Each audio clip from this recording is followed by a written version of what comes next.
than I am today. And for all the women all around the world who just do amazing jobs and are so powerful, I just want to thank everyone and just say, go women, so thank you. Okay. As long as we're on going with the women. Kiefer? Thank you, Mr. Chair, and I just feel like I have to say girl power right now. Yeah. So I can't top that much, but I do have a few acknowledgments and a few reflections. First, I wanted to say congratulations to the Osborne High School students who participated in the Student Art Show, which is at the Manassas Museum. Many of us were able to go over there on Friday night. It's gorgeous. The masterpieces should be on display, I believe, for a month. So if you haven't gone up there, you must. It's an absolute get out and see type of thing to do. I'd also like to say kudos to the Mayfield 6th grade band. I hear there's something big that happened over there. An overall superior rating from each of the 3 judges and overall.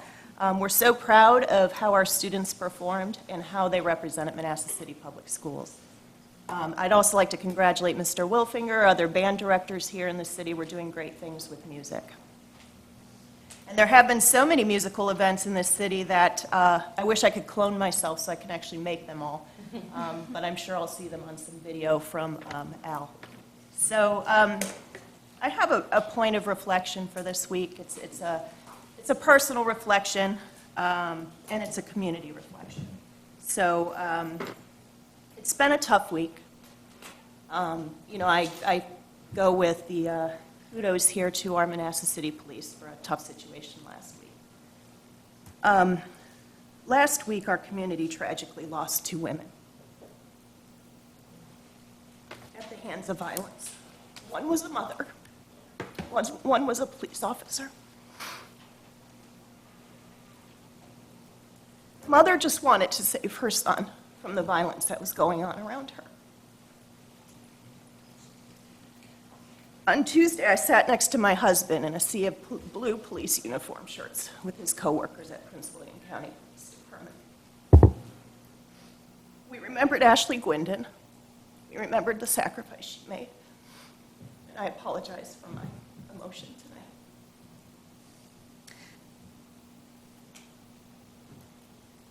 We'll never forget her.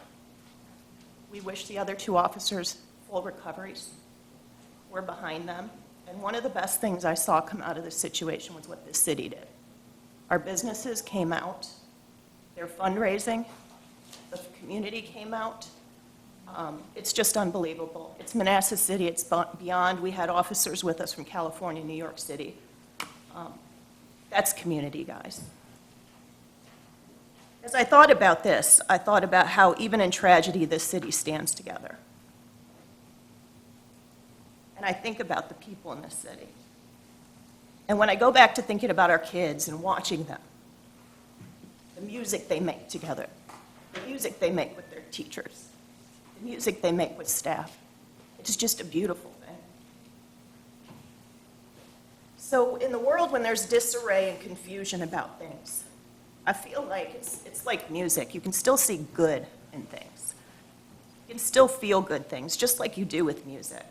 And as I thought more about making the connection between the sad tragedy and all of these uplifting things our kids are doing for us through music, I just look at our kids and I say, why is music so important to these kids? And then it reflected, and my mom's an English teacher, former English teacher, so everything's an analogy for me. So I'm thinking music and community. Why is music important? It brings people together, 1. 2, it makes people happy no matter what's going on in your life.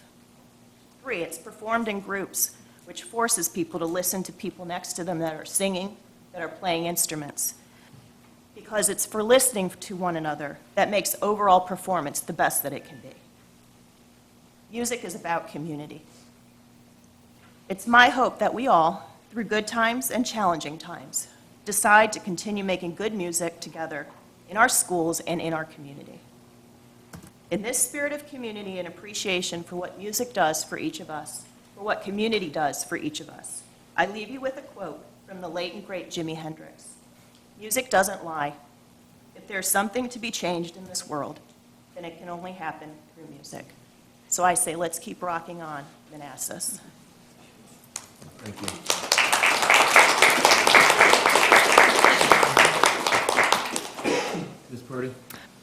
Wow. So I too do have some reflections, and as Ms. Kiefer alluded to, there are a lot of really many wonderful, powerful things that are happening in our schools. But ladies and gentlemen, I know some of you are here to speak, to talk about some of the challenges that we have. And it really is time that we talked about those challenges, because Ms. Kiefer just kind of told you exactly what is one of the outcomes associated with aggression left unchecked. So we need to take it seriously, and I think we need to have a conversation. I'm speaking about the things that we're hearing about the bullying and the fighting at Metz. Now, this is not a new development. I recall when I was walking around the neighborhoods during the election, I was a little shocked at the number of times when I knocked on doors and parents and teachers asked what was I going to do as a school board member about the violence at Metz. I recall we actually had a food service worker come down and stand right up in front of us and tell us fights were not uncommon. I've been informed of 3 fights just since February 22nd.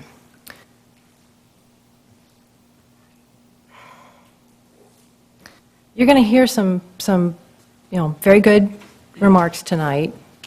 And part of what you're going to hear is that there have been 31 students involved in altercations at Metz. Well, as far as I'm concerned, 31 is too many.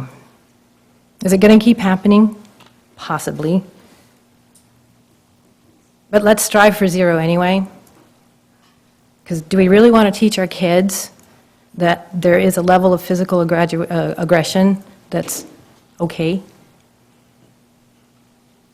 I can't speak for the other folks sitting up here. But I will tell you, given what I already told you, I feel like I owe you an apology. My job is to serve you and ensure we give our students and our personnel what they need to succeed. I knew about the problems at Metz. I just told you. I've known since before I got voted onto this board. And I feel like I probably should have done more to press to find out were we truly doing all we could do. And that's a failure on my part, and one I want to strive to correct. I'm highly disturbed at the level of aggression and stalking that has been described to me by parents and students. And I can't help but think we should be asking, are we providing the personnel at Metz what they need to succeed? Clearly, we should be asking, are we giving those personnel all the necessary empowerment, resources, and the support that they need to resolve these serious challenges? I will tell you I am also equally frustrated by what I'm going to call the shoot the messenger response that I've also seen that parents and employees have been subjected to when they have spoken out about what is happening to their children at the school. Albert Einstein noted, "The world is a dangerous place, not because of those who do evil, but because of those who look on and do nothing." Those of you who have contacted the elected officials, you're not looking on and doing nothing, so I thank you. When we permit a culture of rebuking students, rebuking parents, and rebuking teachers for speaking out, then we allow conditions in which trust and accountability is undermined and abuse of power can fester, and I want no part of that. Yes, chain of command is important, and according those directly responsible the opportunity to correct the situations that you're not happy about, that too is appropriate. But in this particular case, directly contacting elected officials is perfectly appropriate because we knew about this problem. I believe the proper response should have been to thank you for speaking out and tell you we will work to correct the situation. We need to stop focusing on controlling the message and place the focus squarely on resolving things. I'm being told folks are frustrated about how discussion on social media is hurting our reputation in this city. Frankly, I agree. But it strikes me, however, that rather than focusing on what's being said on social media, if we focus on eliminating the aggression, then there won't be anything to talk about on social media, and our reputation will be restored. You're going to hear about sound steps that have truly been taken at METS. It's not that people aren't paying attention and they're not being serious about it, okay? I think we also need to do some additional steps. I think it's time we kind of go back and we genuinely characterize what's behind this problem. You know, what is the magnitude of the problem? The stuff I've heard from parents, I don't know what ground truth is. We need to understand what conditions are present that is enabling this unacceptable behavior. And most important, we need to honestly assess the results. Are the actions that we are taking genuinely achieving the desired outcome of addressing the aggression and the bullying? If the answer is no, we need to own up to that we are not doing all and what we should be doing. We need to adjust what we're doing, and we need to keep repeating what we're doing until we have fully restored the appropriate and proper environment for our children. This board has an oversight role and a responsibility in this, and I recommend we get a routine update until we know things are right where they should be. I have another concern that I want to bring up tonight. Tonight is a hearing for the budget. And I'd like to talk about the recommendation in the current budget of eliminating social workers. In a previous meeting, we had nearly an hour's worth of citizens' comments telling us about the effective services of our social workers. Based on the feedback, I asked at a working session if the change of eliminating the social workers and adding psychologists to the workforce is really the best path for our students and student body. We were told that social workers aren't necessarily trained to provide the counseling our student needs. According to the National Association for Social Workers and the School Social Work Association of America, and even the socialworklicensure.org, social workers are indeed trained to provide the appropriate counseling services. I had occasion to go down to Atlanta, Georgia for work, and so I decided to pop in and consult with a PhD in psychology who specializes in childhood development and family counseling. This PhD teaches at the graduate level at Mercer University, consults at Piedmont Hospital, and is experienced providing clinical counseling to students and their families.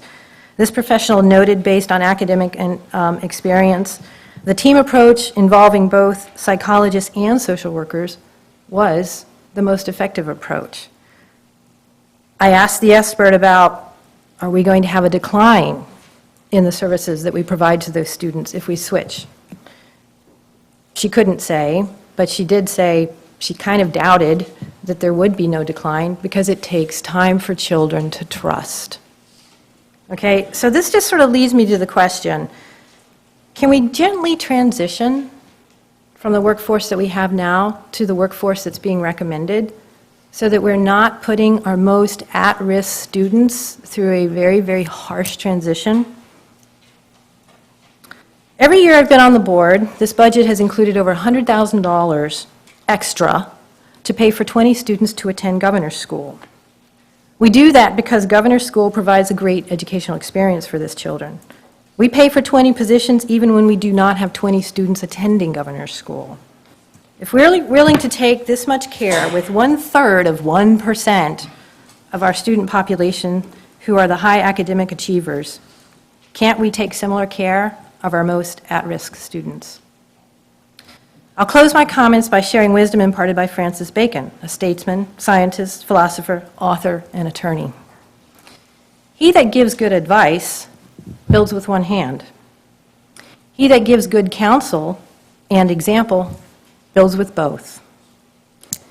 But he that gives good admonition and bad example builds with one hand, but tears down with the other. So that's a fancy 16th century way of saying we need to walk our talk. We talk a lot about how we put students first. So I'm looking for us to do just that. Thank you very much.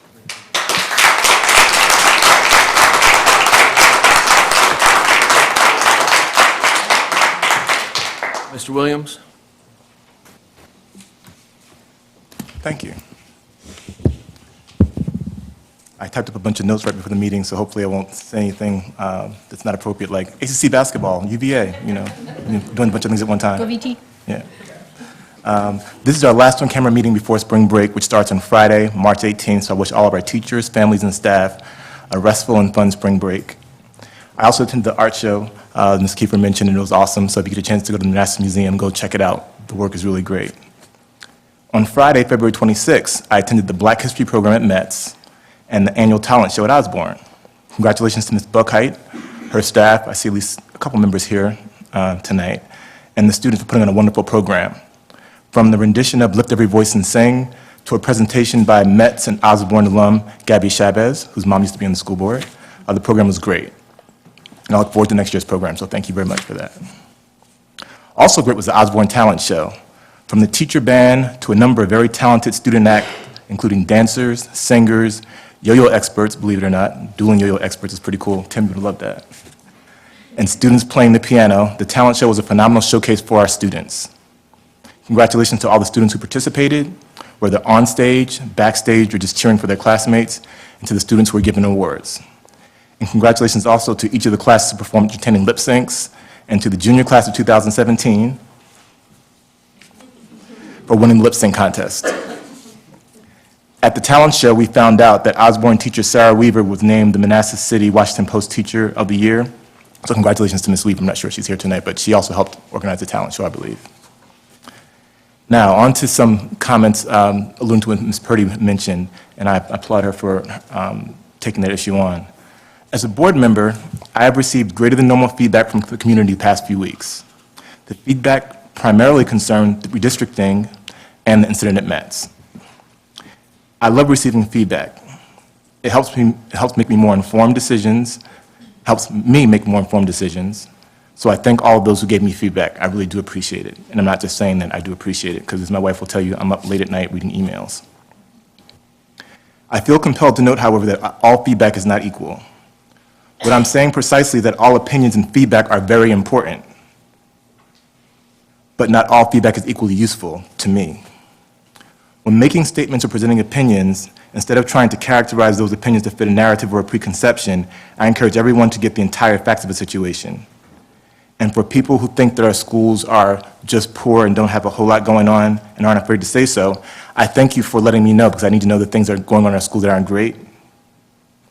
And I want to know what you think. My head's not in the sand. I know we have problems in our schools, and there are some things as a board member I can't know, so I need to have those things brought to my attention. But on the other hand, I defy anyone to visit all of our schools on a daily basis, look at the teachers, look at the kids, look at our staffs, look at our classrooms, go to our talent shows, go to our sporting events, and I defy you to say there's not a lot of positive work being done. So we have problems which definitely need to be addressed, and none of us think that some things that have transpired are acceptable, not at all. But in trying to address that, don't forget we have a lot of great stuff going on as well, and I don't hear that enough. Next, moving on to what Ms. Kiefer referenced, as she mentioned about her husband being an officer, and I know this tragedy hit her and her family hard, and it hit me because I love her and her family. This is our first meeting since the death of a mom and the 28-year-old Prince William County police officer, Ashley Gwendon, who was killed almost 2 weeks ago on the first day of duty, which is unfathomable.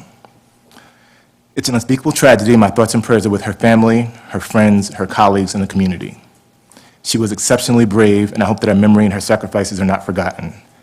And I honestly, truly thank all those who protect and serve, because you protect our freedoms, and we say that often, we give lip service to it, but we don't really show our thanks for it. So we appreciate it, because you all are in line of danger, and that's something that's to be applauded, and we appreciate that.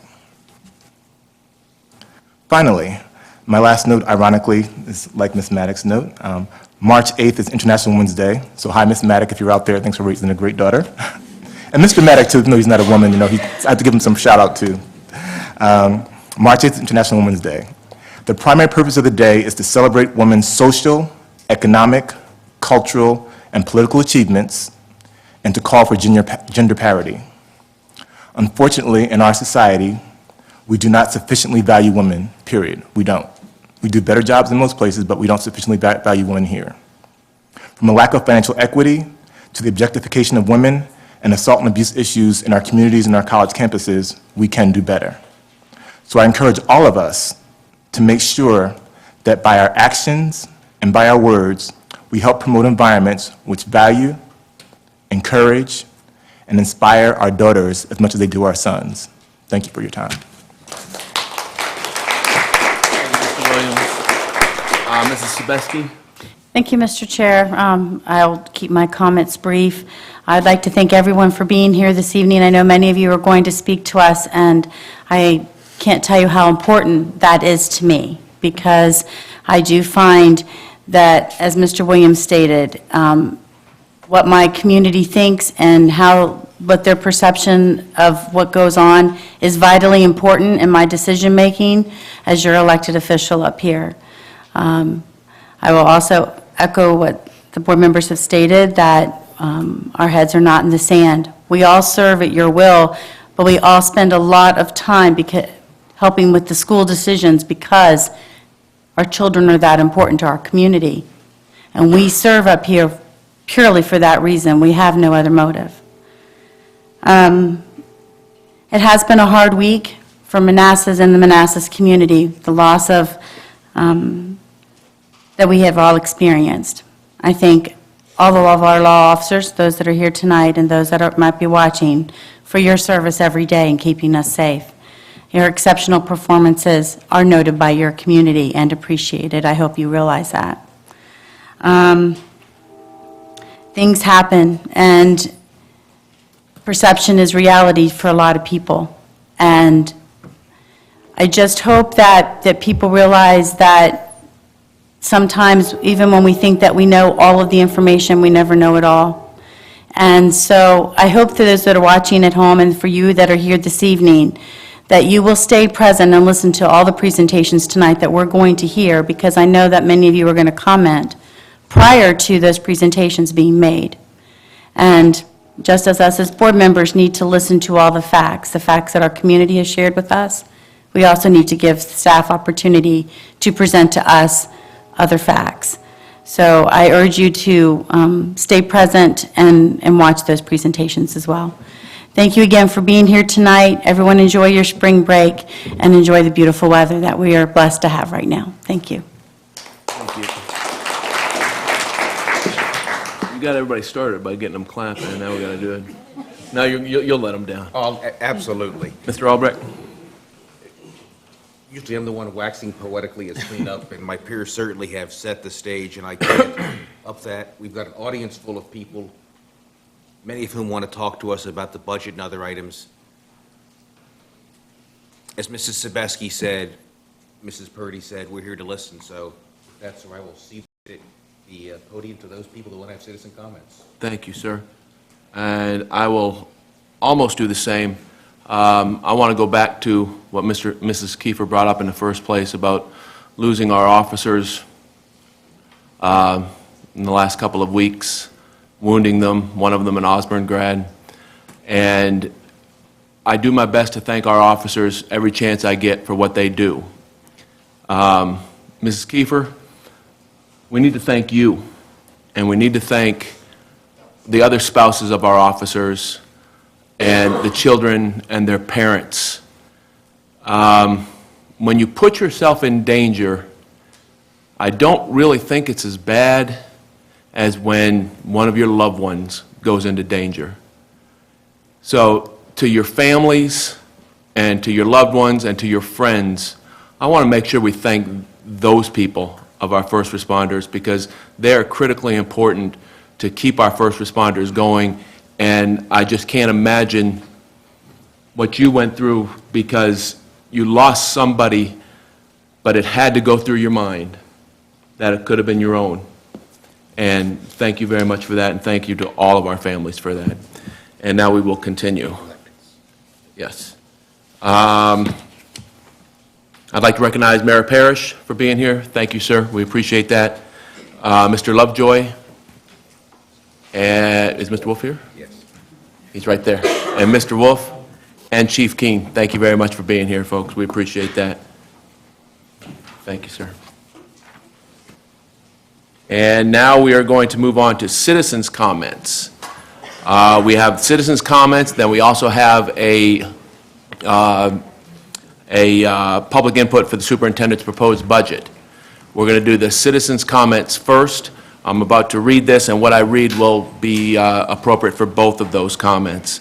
At this time, we welcome citizens who wish to speak about the services, policies, and affairs of the City of Manassas Public Schools. Because we have an agenda we need to complete, we ask that comments be limited to 3 minutes. We appreciate the time you have taken to be here. We treat citizens' comments as a public hearing, and we do not engage in conversation with speakers. The lack of an immediate response to your comments should not be taken as a lack of interest or concern. Please note that matters which are properly the subject of closed meetings, such as those related to the performance of school personnel or individual student concerns, may not be discussed during this time. The reason that last line is read is to protect our students and protect our staff. So individual students cannot be addressed up here, nor staff.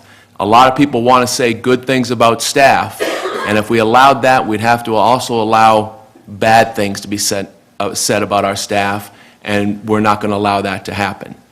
I've got quite a few people that have signed up, and I'm going to go through them first, and after we get through them, then I will ask the audience if there's anybody else that would like to speak.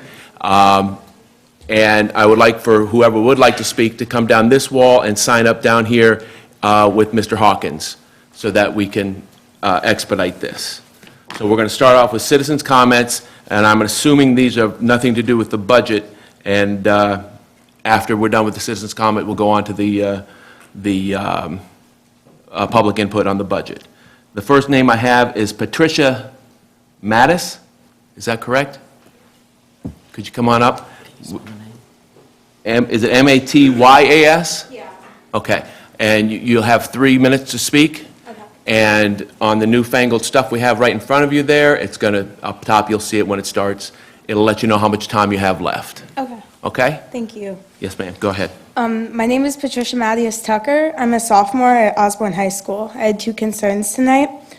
One is the upcoming situation with concerning the band program at Metz. I had the current music teacher at Hayden during my 2 years at Metz, and I don't think I'd be half as good as a player. I play the flute right now. Without not only was bass fun, but I always walked out knowing something new. He was not only a great teacher, but a great and respectable role model in general. His teaching gave me the love for band that I still have today, and I really hope you would consider him for the Thank you, next Patricia. teacher. Very well. My second comment was Okay. the social workers. I attend a group at school for people that have had parents that have died, run by a social worker. I lost my dad to leukemia 2 years ago, and the group is really beneficial, and removing this group from me would really be an emotional block, and so I really hope you would consider that as well. Thank you. very much. Now I've got some names that were put down and then inadvertently scratched out and put back. Is it Elaine Shobe? Could you spell that for me, dear? S-H-O-B. Did you get that, Lee? Okay. Thank you very much. So, hi, I'm Elaine Shoab. I'm a sophomore at Osborne High School.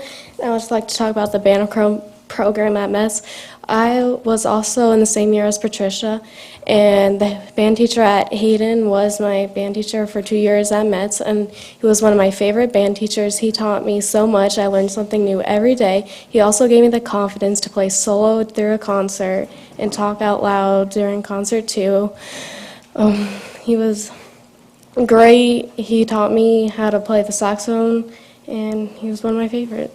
That's it. Thank you. Is it Claire? Yeah, I can. I don't know what Claire happened here. Shoab, mother of Elaine and Ryan, and also Sarah Shoab, who graduated last year. I also want to speak on behalf of the band teacher at Hayden. He's remarkable. Elaine, who just spoke, if anybody knows her, she's probably the quietest kid you've ever met in your life. And for her to be able to speak out loud at a band concert and to play a solo is just phenomenal. And it changed her. It gave her confidence that she carries with her today. My son Ryan, who's probably up sometime soon, who will also speak, he wanted to be a band director because of that teacher. He doesn't feel that way any longer, which I think speaks volumes. but he idolizes that band teacher, et cetera. I also want to say that getting rid of the school social workers, it's unfathomable to me because of what you spoke about, and the mental health crisis in the community and how it manifests itself when it's unaddressed. And school social workers have great opportunity to talk to students. They have a captive audience. A lot of times people can't take their kids to see social workers or therapists because they don't have the transportation or the means to pay for it. And for social workers to be available in the schools to address needs, and needs that I don't think any of us really understand. Like how many people knew they run groups for children whose parents have died. But, you know, they also do lots of programs to get food to people who have no food over the weekend. So I highly support funding that and bringing the band teacher back to Metz, because I think when we talk about some of the issues that Metz is having, kids need a niche. And when those kids were in band, they had a niche. They had a family, and they belonged. And that's one of the most important things I think we can do in the school system. So, thank you. Thank you. We'll keep the family going. Ryan?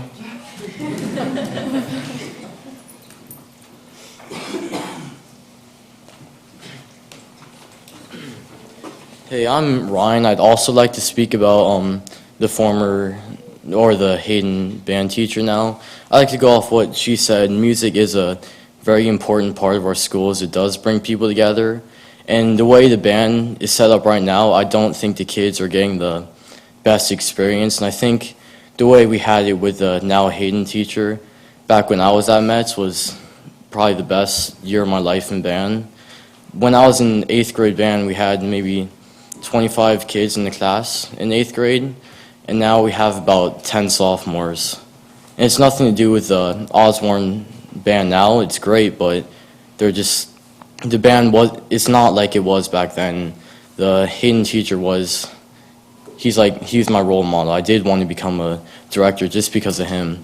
So I'd like to rethink the decision and put him back at Metz, please. Thank you. Thank you, Ryan. Nettie Stevens.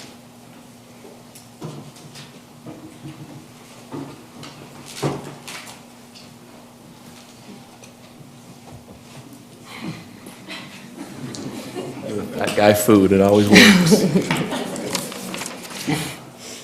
Chairman and members of the board, I'm Nettie Stevens, and I stand before you as a personnel security officer, a quality auditor, a recruiter, a lifelong resident of Manassas, a graduate of Osborne High School, and most importantly, the grandmother of a grandchild in the school system. The events that occurred during my lifetime as a student and a parent do not remotely compare to the most recent events at Metz Middle School. I have spoken with parents, grandparents, teachers regarding the kids being bullied and being beaten by punks. In reviewing policies regarding student conduct and how our administration is handling such cases, along with my interviews of administration and staff, I've come to the conclusion that we have a lot of work to do regarding school security. There is a board, parent, and community advisor group that was started February 2015. However, this advisory group is not mentioned on your school board assignments page.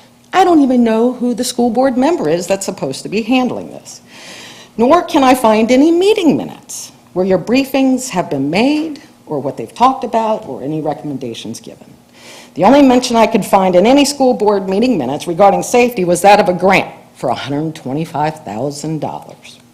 In reviewing your policies and speaking with staff regarding policy JFCE, gang, activity, or association, reviewing this policy, it states that in-service training is given. I'm not going to repeat the entire policy. My interviews of teachers at Metz have not had this training in over 5 years. Do you think that might be important? Why? Because the beating, the girl displayed gang-type behavior in the way she was dressed on the day the premeditated beating occurred. Teachers at Metz are not being trained on more recent gang signs, symbols, and to potentially be able to stop such violence. In reviewing the same policy, it took me to a policy JFCE, FC-M, which I couldn't even find. And administration confirmed this. However, this policy was supposed to state the disciplinary actions of students that participate in gang activity. How is staff supposed to know what the policy is if it's not there? While conducting my interviews, two things were prevalent. The teachers think the Mets principal is a wonderful principal who has been the best thing that's happened to the education of the students there. What they also stated is we have a very bad discipline problem. The discipline problem has not only been mentioned by the staff, but by parents as well. My main reason for being here tonight. After listening to the presentation that the Mets principal will give tonight and some of the corrections made in the school this past week, it is my sincere hope that we are finally on our way to finding a cure to this discipline problem. I hope that the principal will continue on this path and we curtail as much violence and bullying as we possibly can. A few items that might help succeed in this. Your time is, that's why the blinking's going off. Oh, I can't even see it. Is it not? You don't have a No. big red thing going off on, it's over now. Where? It's gone off. You missed it. All right, so anyway, I will finish this. Let's no longer associate the apple with education, but that PAIR that was up there. PAIR, P-E-A-R, parents engaged achieve results. Communication is utmost. Thank you.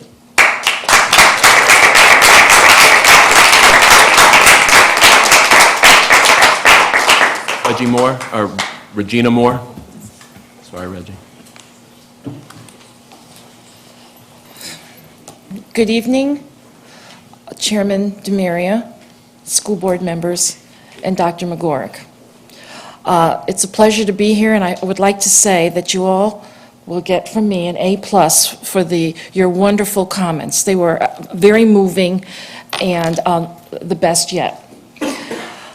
I've been here since 1977, retired in 2009, but I've been spending the last 7.5 years at Metz Middle School. It's my home, it's my family, and it's a part of Manassas City community, which I love. Over the past few years, we've had some difficulty having a new principal and one that would stay with us. And now we have another new principal, but I have to say that she stands out from the rest. I believe that with time, and she's already started this, with time, that things will work out at Metz.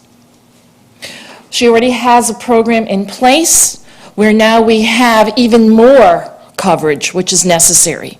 The cameras that were put in Metz, there's many of them more spaced out, is also going to help find the culprits who start the problems.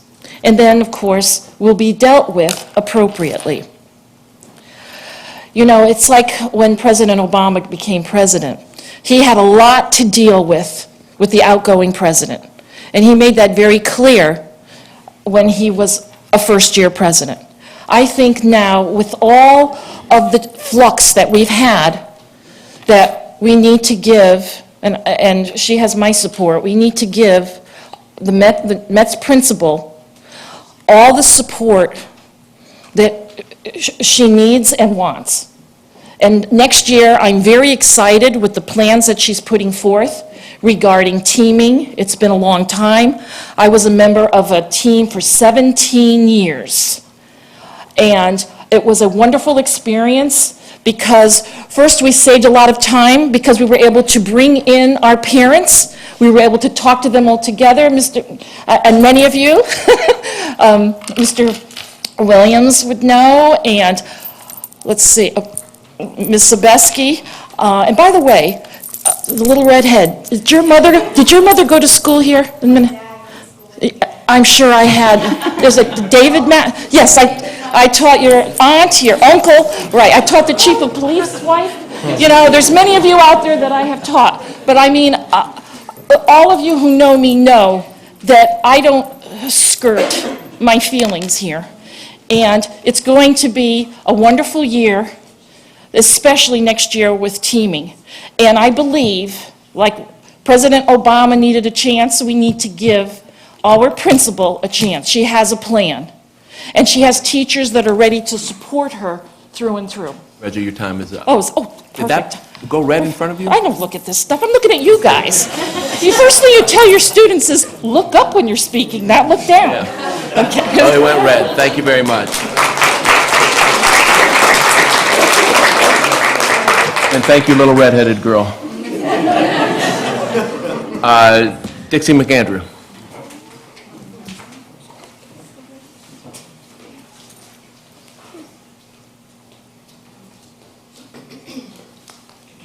Try to talk a little faster since it sounds like the whole thing will beep at me. Can you state your name again, please? Dixie McAndrew. I am the mother who wrote the email about the violence at Metz. It was my daughter who came home time and time again saying, "Mom, there was another fight at school today." My neighbor and the mother of the first girl I wrote about who had been attacked, and the mother of the second girl I wrote about, the one who was brutally beaten, both of those women confirm that what I wrote is true. I'm going to do a quick overview about what I actually did. I already knew there had been countless fights because my daughter and her friends had told me. I'd also seen 4 or 5 videos of the fights before the winter break. On Monday, February 22nd, I saw the video from a Kik account of my neighbor's daughter being attacked. Wednesday, the 24th, I saw the video of my daughter's friend being brutally beaten, and it made me and my daughter ill. That video was also from a Kik account, and I made sure that I got it on my phone as evidence. It was obvious in the video that there was no adult coming to her aid, and it was not a quick beating.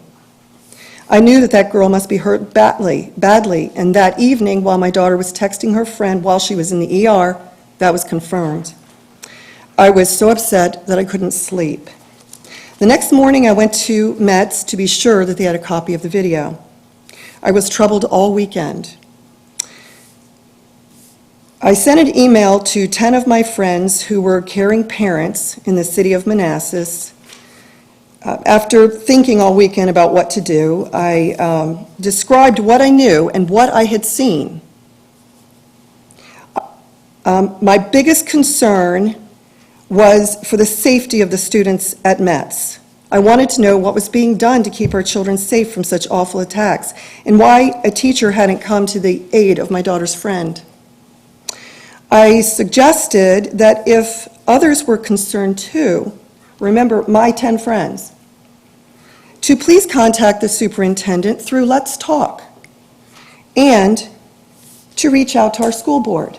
And I included some of the school board members' addresses.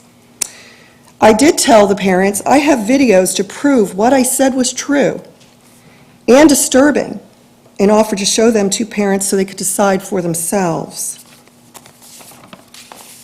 Because of this, down there, but you have 30 seconds.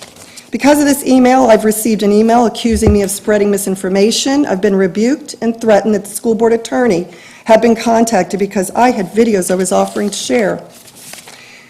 I know that some people in the administration blame me for all of this, but I say I didn't cause this. I shined a light on it.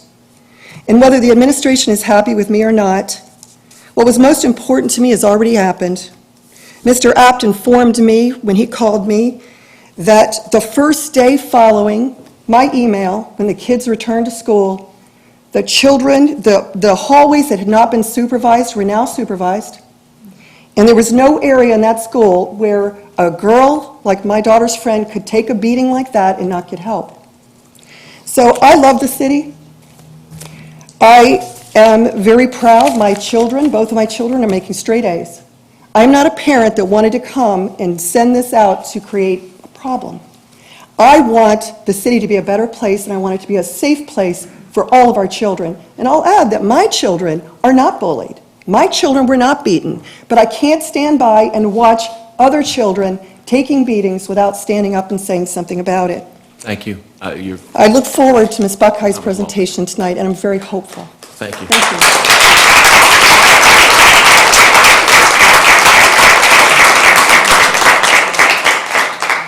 Melanie Patterson. Actually, my daughter's going to speak for me. Could you state your name then, dear? My name's Hayden Pedersen. Thank you, Hayden. On February 22nd, I was in a fight at school. And counting on the video, it took at least a minute for a teacher to break up my fight. I do say that I take wrong in this fight for not telling anyone, but I would like to thank Mr. Hogan, Mr. Williams, Mr. Natowski, Ms. Wines, and Ms. Purdy. I would like to thank Manassas because I have been in here since I was 5 years old. And I have been bullied since I've been here. I've been harassed, but I've gotten through it.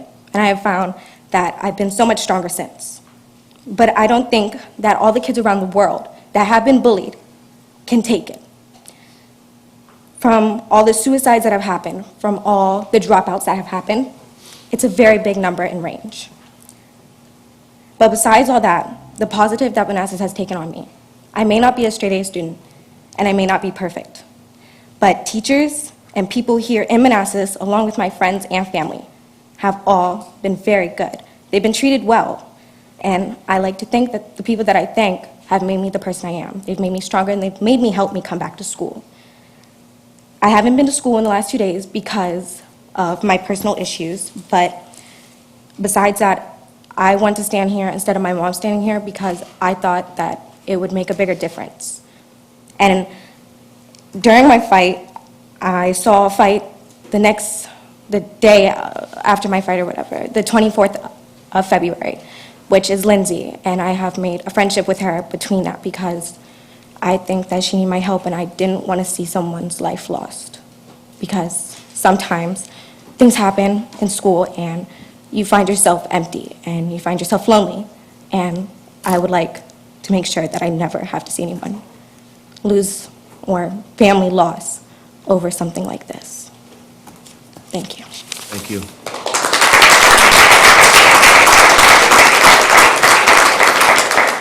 Lindsay Jennings.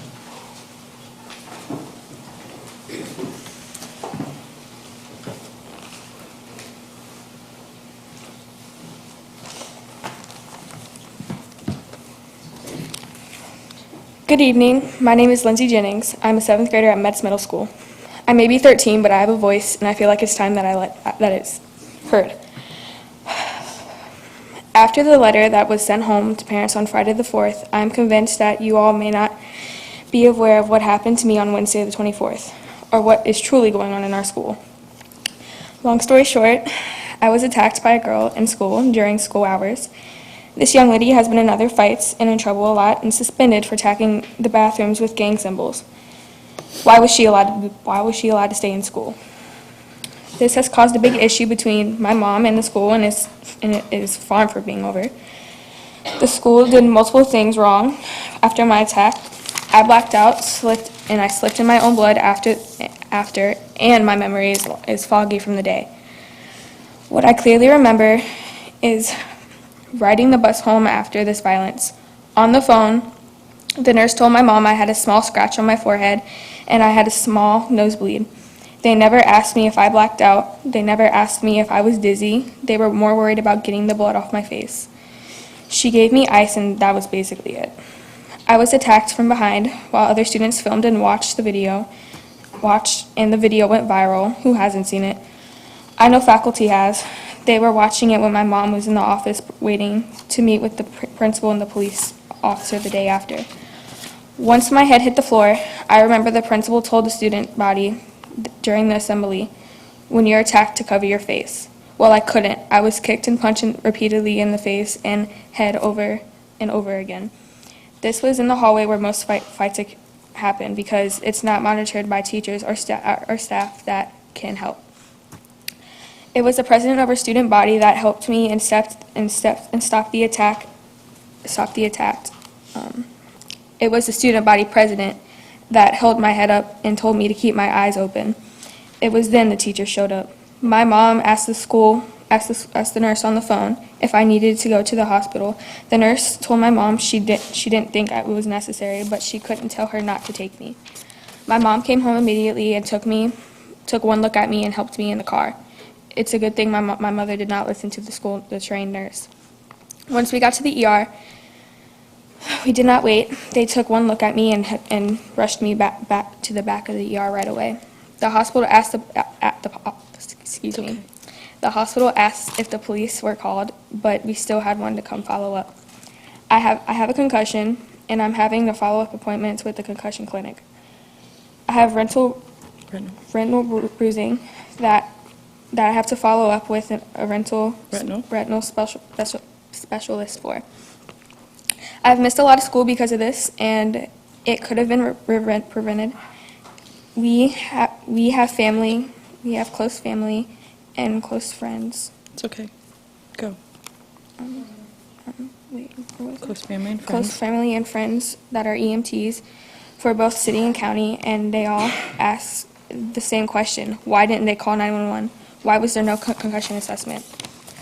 What has happened to me and other students is not right. We are kids. We should feel safe in school. We should not have to worry about going to school and getting jumped. The principal of the school, the principal and the school police lied to my mother, my sister, and sister-in-law during the meeting the day after. They told them the school has had no fights since the winter break. So untrue.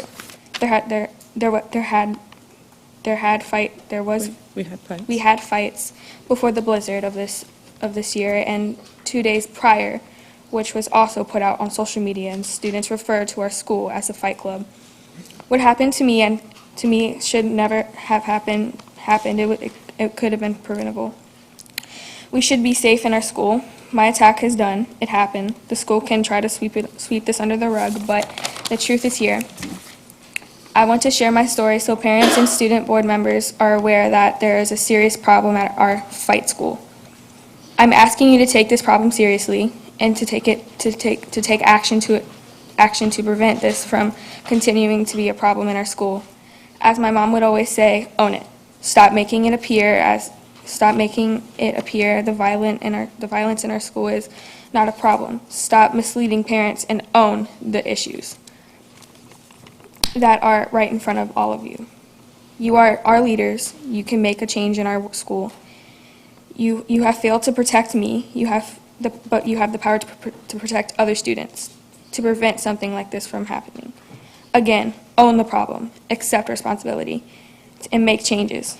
Please fix your system before it happens again. Thank you. Thank you, Lindsay.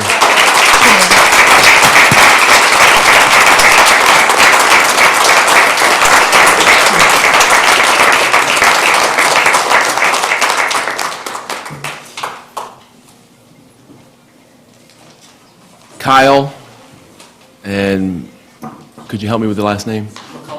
McCullough. Okay, thank you. Thank you. Could you spell that? It's McCullough.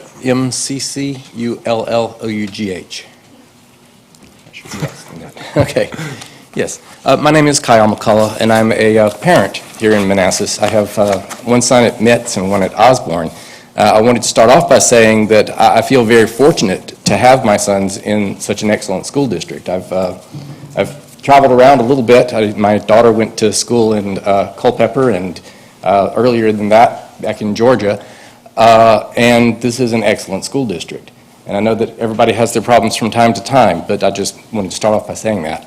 I was coming here today to talk about the proposed change to the situation with the social workers. And I understand that mostly the school is talking about replacing them with psychologists. And I have to say that that concerns me a bit. That it sounds like you might be asking the psychologist to wear too many hats. That the duties of a psychologist are not the same as those of a social worker. That a psychologist is not usually going to be an advocate that helps someone work their way through the Medicare system or the Medicaid system or the school lunch program or any of the many other programs that are available. Psychologist often is expected to have confidentiality when they are counseling someone. That becomes a bit of a conflict if that same psychologist is then going to be an advocate for, are we going to remove this person from the home that they're in? You really, how can you say 1 minute everything you say is in complete confidence. And then the next minute it's, oh, we're going to be making a decision of whether or not you stay in the home that you're at. Stay with your parents. Those are pretty big deals. So it concerns me. I'm not sitting up there. I understand that you guys have more information than I do. So I'm not trying to tell you how to do your jobs. But I do think that as a parent and as a concerned citizen, I do pay attention. And I just wanted to bring these to your attention and hope that you would do some consideration there. I would also like to say that just in general, if you're going to be making a change like this, I know you've got data coming in. You've got some that are saying, well, a psychologist will be better than a social worker. You should do such a change gradually. You really should. Give it a chance. Maybe you want to increase the mix. Right now you think you have too many social workers, too few psychologists. Maybe you want to change that mix a little bit. Do so gradually. Get a chance for the principals to give you feedback and say, yeah, we added a social worker, we added a psychologist, we took away a social worker, and that's working out well. But there's also a possibility that they're going to say, you know what, we thought it was a good idea, turned out not so much. And then you haven't done nearly the kind of harm that you would do if you do a sudden major change, you know? We often hear about people talking about the, what do they call it, the Common Core. That was an example of major change all at once, having unintended consequences. You know, there were a lot of experts saying, this is the way to go. Well, maybe. Sure. You know. Time is up. Thank you, sir. Thank you very much. I appreciate it.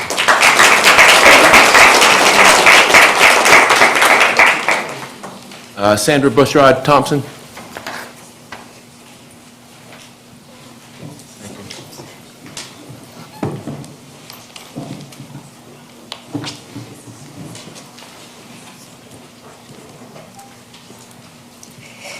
Good evening. I might be in the wrong group, I'm not sure. My name is Sandra Bushrod Thompson. I am not a citizen of Manassas, but I work for you. And I have multiple concerns tonight. My concerns are about the removal of social workers from our buildings and the changes to our electives and CTE programs. On Friday, I attended a CTE event sponsored by Northern Virginia Community College. As I moved from station to station, I asked the question, what role does basic computer concepts play in the success of our students? Each discipline told me how important computer technology is, not just as a foundation for higher level technology classes, but to enable students to create papers and projects for other classes, as well as work with other students using Blackboard, Google Docs, and other collaboration software. I received an email today about the state adding technology to SOLs. What saddens me, we were there, ahead of the curve, and Manassas City Public Schools decided those courses were not necessary. It is wonderful that we want our students to be able to write computer programs, but please provide the fundamental computer skills that we need as well. My next concern I raise in the form of a question. Do our students at METS really need and want 42 sections of art and music? In career and college readiness class, I teach my students the difference between tangible and intangible, as we discuss goods and services, standard of living, and quality of life. Sometimes students need something tangible to feel that sense of accomplishment. Imagine that you are the student who struggles with reading, math, social skills, or even the English language. Or imagine you're the gifted student who simply enjoys family consumer science. Imagine you're the student who successfully measures that 1/4 cup of flour and sugar, or measure that length of cloth to cut and sew. Imagine your sense of pride when that project is complete and the tangible is in your hand. Now imagine someone taking that opportunity away from you because family consumer science does not seem to fit with the academies offered at METS next year. I submit to you that family consumer science fits with the most important academy of all, the Academy of Life. So I ask you the tough question. Is it that family consumer science does not fit with the academies such as Global Studies and the Academy of Arts and Humanities, or is eliminating family consumer science a way to release veteran teachers due to budget constraints. I ask you to consider making adjustments to our fine arts electives to allow for retention of family consumer science, as well as provide the computer technology classes we need, giving our students a better rounded CTE program as well as fine arts. Thank you for listening. Thank you, ma'am.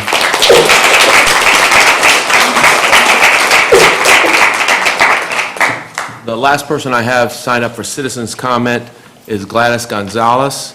If there's anybody else that would like to speak, please can you make your way down here to see Mr. Hawkins? Good evening. My name is Gladys Gonzalez, and I'm a sophomore at Osborne High School. I came tonight because I wanted to support the Mets Band program, as many of the other students who have spoken tonight have stated. I guess the best way I can tell you about why I came here is just to tell you my experience at Mets Band, 7th and 8th grade, which was a few years ago. I walked away with many memories that I can't exactly recreate, but that me and my friends still talk about to this day. We still look back about the good times we had with our band director and the way our band program was. I became a great musician those 2 years, which is ironic because I was starting out to play the flute, but I still felt that I'd grown so much as a musician in just those 2 years alone. I feel like the school board should reconsider the way the band program was then and how it is now. I came here tonight to talk about the band program, but a couple more topics piqued my interest, including the removal of social workers and the bullying incidents that keep occurring. I write poetry, and I had the opportunity to present one of my poems at an event we held called The Lounge at Osborne. My poem was rather controversial because I stated topics that not many people want to talk about, topics like suicide, eating disorders, depression, anxiety. And originally, they shied away from letting me say my poem, but the amount of students that came to me afterwards telling me that they felt what I had said spoke to me very deeply. And I feel that removing social workers is making the gap wider between students who have problems and being able to reach help to achieve those problems. I had something else I wanted to say, but I forgot. Bullying? Yeah. In terms of bullying, when I was at Mets in 8th grade, like clockwork, every afternoon there would be a fight. And this went on for about 2 months, and I don't know how many people are aware of that, but students can testify because basically the whole school would be gathered at that one hallway to watch the fight that happened every day. And I can only imagine that the problems have gone exponentially larger because at the time, teachers didn't know how to react and they didn't know how to break up the fights. And so if years have passed and the same problems are still happening, I can't fathom what Mets Middle School is like right now. And I feel like that should be a priority above all because that's putting the physical danger of students at risk. So, thank you. Thanks, Gladys.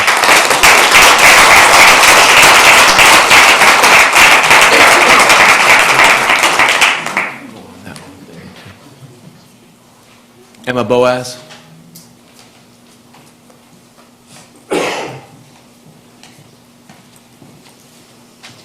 Hi, members of the school board. I would just like to come and talk to you guys for a second about the current band director or music teacher, I don't know what you call it, on the elementary school level.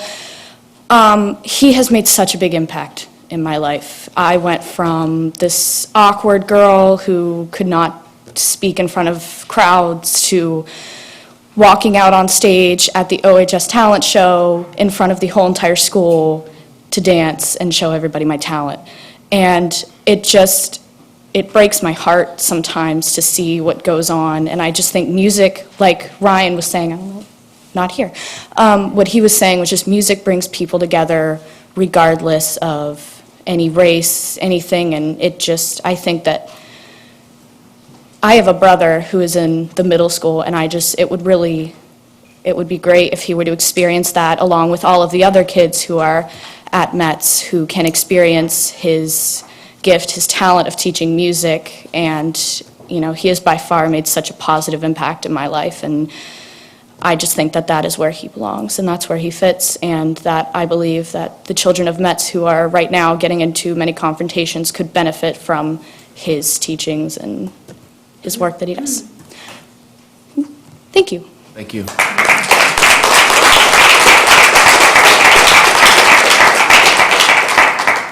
Thank you, everyone.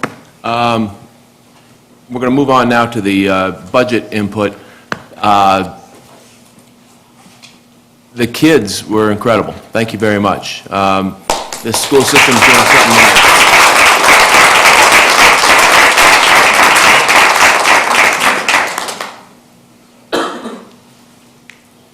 All right, proposed school board budget.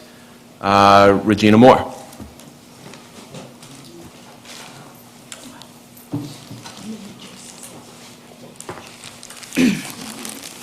Hi again. All right. Why am I here before you? I debated long and hard about should I or shouldn't I come before you and ask you to remember back to school year 2013-14. The month was May, at which time the 2014-15 school budget was being finalized. The 2014-15 Metz budget projected fewer students electing to take band for the coming new budget year. Consequently, the band teacher, and I'd like to call him Mr. X, was told from the designated people at Manassas City Public School Central Office that he was being moved to Hayden Elementary School. The Central Office people reassured Mr. X that this transfer by no means had anything to do with his teacher performance. You see, the Metz band position was going to be an itinerant position between Metz and Osborne High School. Why Hayden Elementary School? Hayden didn't have a band program, but Mr. X has a certification in music, vocal choral, pre-K-12, and Hayden was in need of a music, vocal, choral, pre-K-12 certified teacher. Needless to say, Mr. X's leaving Metz was sad. Parents were sad, students were sad, and Metz friends and colleagues were sad. Let's go back some more. Gracie Metz Junior High School opened its brand-new doors in school year 1990-91. Last year, our community celebrated Metz 25 years in the business of teachers, teaching, and students learning. Mr. X was a part of the 25 years. He and his students built the Metz Band program literally from the ground up. And let's not forget how Mr. X gave birth to the after-school Metz Jazz Ensemble. As an aside, the Metz Jazz Ensemble was Mr. X's baby. Leaving his baby, the Metz Jazz Ensemble, behind was especially difficult. I want to mention Mr. X was looking forward to being a part of the M&N's Booster Club, or should I say the Mayfield or Metz Booster Club. Also, I'd like to state for the record, with no misunderstanding, yes, I'd like to participate with the M&N's Booster Club, said Mr. X. Where are we now? Preparing a school budget for 2016-17. It's 2 years later, and the Metz budget has projected an increase of students electing to take band for the coming new school year. This means there's an opening, and by the way, the position has been posted for a full-time band teacher at Metz. Another aside, the MCPS application asked, why do you want to leave Hayden? When the application question should be, why do you want to go to Metz? I believe all of you know how Mr. X would answer the latter question. Please note, Hayden Elementary is one of 9 wonderful schools in our MCPS district, and Mr. X has adjusted to the little people, but now he's ready to go home to Metz. On behalf of Mr. X, I hope when he interviews with the Metz principal, he's given the chance to return. He knows the position inside and out. When Mr. X left Metz, I asked him, aren't you taking all the pictures, posters, awards, etc. with you? His reply, they belong here at Metz. Thank you.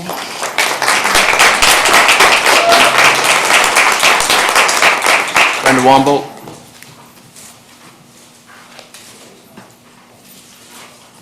More candy.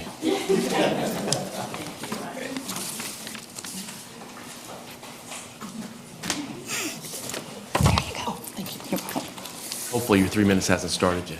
There is no bar. Okay, go. Good evening, Chairman Demiria, Dr. McGorrick, and members of the school board. My name is Brenda Wombold, and I am a kindergarten teacher in Manassas and president of the Manassas Education Association. On behalf of MEA, I appreciate the opportunity to address you this evening on the MCPS 2016-17 operating budget, specifically the proposal to eliminate social workers.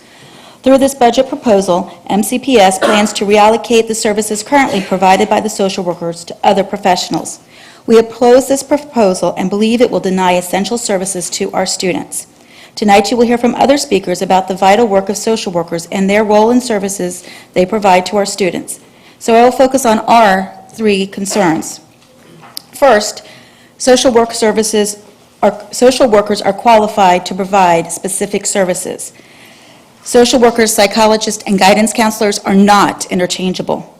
This is not work that simply can be divided amongst other professionals whose plates are already full. Second, we are concerned about this proposal as a budget cut.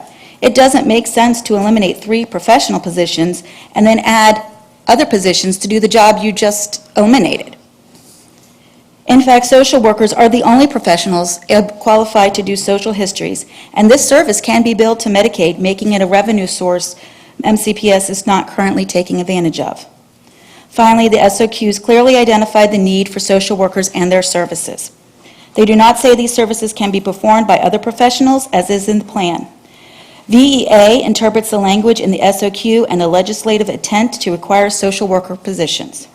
The SOQ in the pertinent part states, each local school board shall provide these support services that are necessary for the efficient and cost-effective operation and maintenance of its public schools. For the purpose of this title, unless the context otherwise requires, support services positions shall include the following, and it lists social workers and social work administrative positions, guidance administrative positions not included in subdivision H4, homebound administrative positions supporting instruction, attendance support positions related to truancy and dropout prevention, and health and behavioral services positions including school nurses and school psychologists. This is a list of required services, not a list to choose from. We are aware that some other school divisions do not employ social workers. However, we are only aware of one such division in Northern Virginia. Keep in mind, the SOQs are a minimum standard, and we do not believe it is the goal of this school division to only meet minimum standards. MEA urges you to reinstate the social workers' positions in the budget and put our students first. Thank you for your time this evening. Thank you.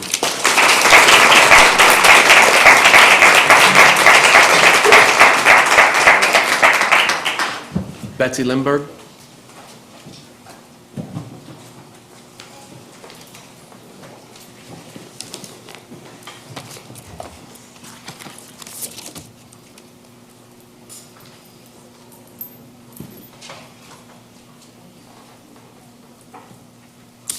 Hi, my name is Betsy Lindberg, and I'm a school social worker with Manassas City Public Schools, and I've been here for 18 years.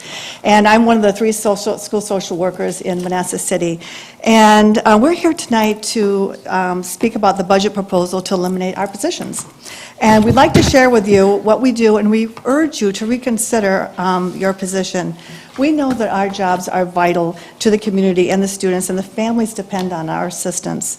Also, in addition to International Women's Day, it is also National School Social Work Week, so another important week. Yeah. As school social workers, we understand that success in school extends far beyond academics. Our role as a school social worker is to look at the bigger picture, understanding that obstacles to learning often means assisting students with many different aspects of their lives. We have a unique view of school and learning issues. We are the ones who reach out to parents and community agencies and act as a liaison among all support systems in the student's life. As school social workers, we are leaders in meeting the needs of the entire school community. Whereas other professions can assist in the psychological needs of students, school social workers are specifically trained to offer comprehensive approaches that benefit not only students, but the entire school population. So we all have a master in social work, which is a 60-hour degree requiring 2 internships, so we are very well trained. We are the only ones that are really knowledgeable regarding community resources and collaborative efforts to assist in service delivery and service provision. We have strong relationships with our community resources and professionals in our community, and we use these ties to assist our students and our families. We have a lot of tough problems in our community, as you know, like gangs, sex trafficking, suicide, physical and sexual abuse, violence, and a lot more. And we use these ties to join hands with our community resources to tackle these really difficult problems, which can't be ignored. And as was previously mentioned, as school social workers, we are eligible to participate in the Medicaid School-Based Services Program. This program is beneficial to school system and helps to defray some of the rapidly increasing costs of delivering healthcare services to students in special education, including the critically important mental health service provided by school social workers. The proposed cutback runs counter to the statutory provision governing the Medicaid program. These provisions have been affirmed by Congress in support of providing comprehensive, high-quality care to children, which has the ability to improve their health status and ability to learn. We really urge you to reconsider so that you can actually receive reimbursement for our services, which has the potential to increase the ability to meet our students' mental health needs and also be cost-effective to the school district. And as you know, our school district is a high-needs district, with over 60% receiving free and reduced lunch, and our ESOL population of over 30%. Many of our families here are therefore in need of multiple resources, and they cannot be met through the usual stream of services. So it's our job as school social workers to be very creative in trying to meet the needs of these students and families. Betsy, could you wrap it up? Sure. We're overtime. Okay. Whether it's finding dental services, medical care, food, shelter, or mental health support. Basically, there are so many children that do not have their basic needs met, and it's our job to help our students, get these basic needs met. If their basic needs are not met, they cannot learn, and that is a huge problem, and it causes other problems for students. Dropout rate goes up, and other mental health concerns are also evident when that happens. All right, thank you very much.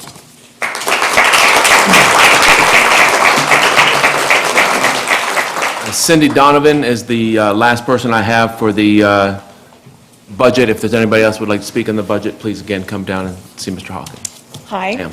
I'm Cindy Donovan. I am one of the school social workers. I'm also a mother in the school system and have been a past special ed teacher in the school system. So I have lots of different perspectives. But I'm going to pick up where Ms. Lindberg left off. School social workers are part of the special education team as they provide social histories required as part of special education testing. Contrary to earlier school board budget testimony, it should be noted that the Virginia Department of Education mandates in their document, which is titled Evaluation and Eligibility for Special Education Process, that the social histories must be conducted by a school social worker only. In other words, by law, social histories cannot be completed by the school psychologist, the school counselor, or any other school personnel. School social workers provide mental health services in schools and have specialized training to meet students' social, emotional needs. We serve as one of the primary mental health providers for students. We all know about the very critical need for mental health services in our community.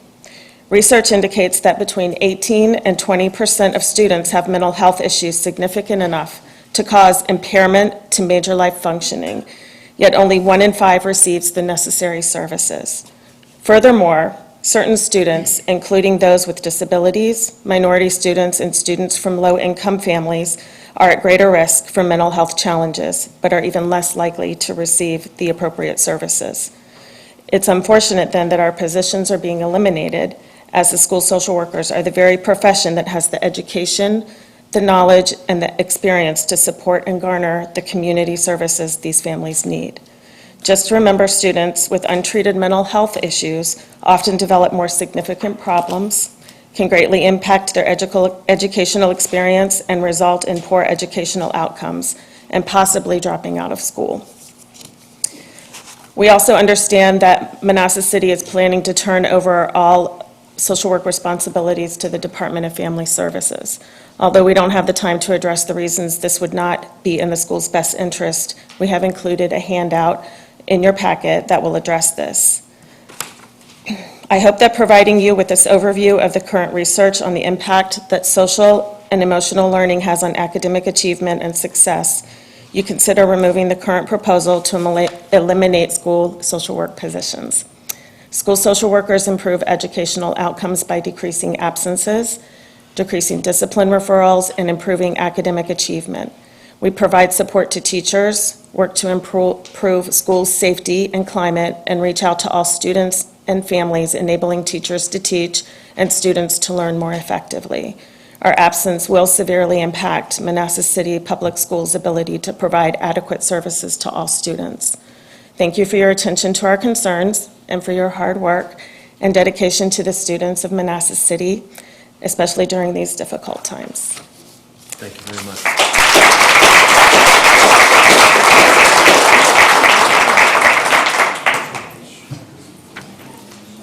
Okay, well, that'll conclude our public hearing. Thank you, everyone who spoke. And again, we have not responded, but we do take all of your comments very seriously. And again, to our Osborne kids who spoke and Metz kids, very well done. Thank you. We'll move on to the consent agenda. Mr. Chair, I move the school board of the city of Manassas adopt the consent agenda as modified. Second. Motion by Mr. Albrecht, second by Mrs. Sebeski, that the school board of the city of Manassas accept the consent agenda as modified. All in favor? Aye. Opposed? Carries 6-0. We'll move on to the discussion agenda. Student Administrative Support Services, Pre-K 6 redistricting update. Mr. Rapp?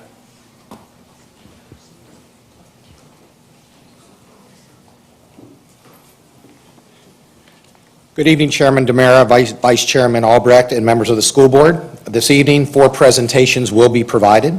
All presentations will focus on different levels of overall safety for our students and staff, with the overall goal to maximize learning for our students.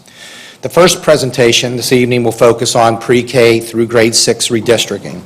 The focus of this presentation is to provide an update after community engagements were held on February 22nd for grades pre-K through 4 and February 24th for grades 5 and 6. The redistricting committee also met on March the 2nd to review comments provided from our citizens and consider an additional plan for the school board's consideration. The first part of this presentation is similar to the presentation provided to you on February 23rd, with additional information later on in the presentation. This will allow first-time viewers the opportunity to review past work from the committee. As background information that you see here on slide 2, as a reminder, this is pretty much in phases. Phase 1 was what Mr. Albrecht mentioned in our new building that we're very excited about, next to Osborne High School. We then in Phase 2 hired Citygate GIS out of Annapolis, Maryland, almost, 11 months ago, I guess, to date. And 2 of their 3 bullets have been completed, and now we are in the redistricting phase that you can see up there. It's important to note to the public that the redistricting proposal is for pre-K 4 to begin in August of 2016, grade 5 to go in August of 17, and grade 6 in August of 18. Also, and brought up at the Saturday with the superintendent, Phase 3, looking way out in 2022.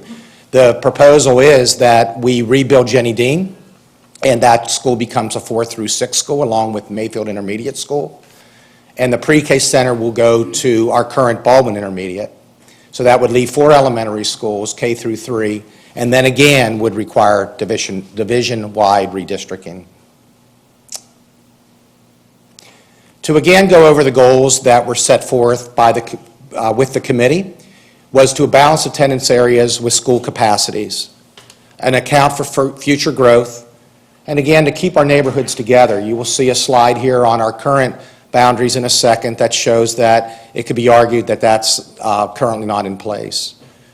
To increase student transportation efficiency, to create a transparent and open process, include community input, which we did in our engagements, and the opportunity for families to communicate through our Route-A-Bus program online, and eliminate trailers as homerooms. We currently do have trailers being used as homerooms, and then in an attempt to balance free reduced lunch percentage across all 5 elementary schools. So this is our current boundaries that have been in existence since 1990. One thing, and I'm going to drive for just a minute, Mrs. Miller. So one thing to point out is that the blue is Jenny Dean Elementary, and for the viewers, it's very hard to see the dean here, but the blue is Jenny Dean. Now, while this is the airport, and there's a potential here and here for future growth, it extends all the way up from one side of the city of Manassas to the other. That is one of the areas that kind of strikes out as attempting to balance or to make neighborhood schools.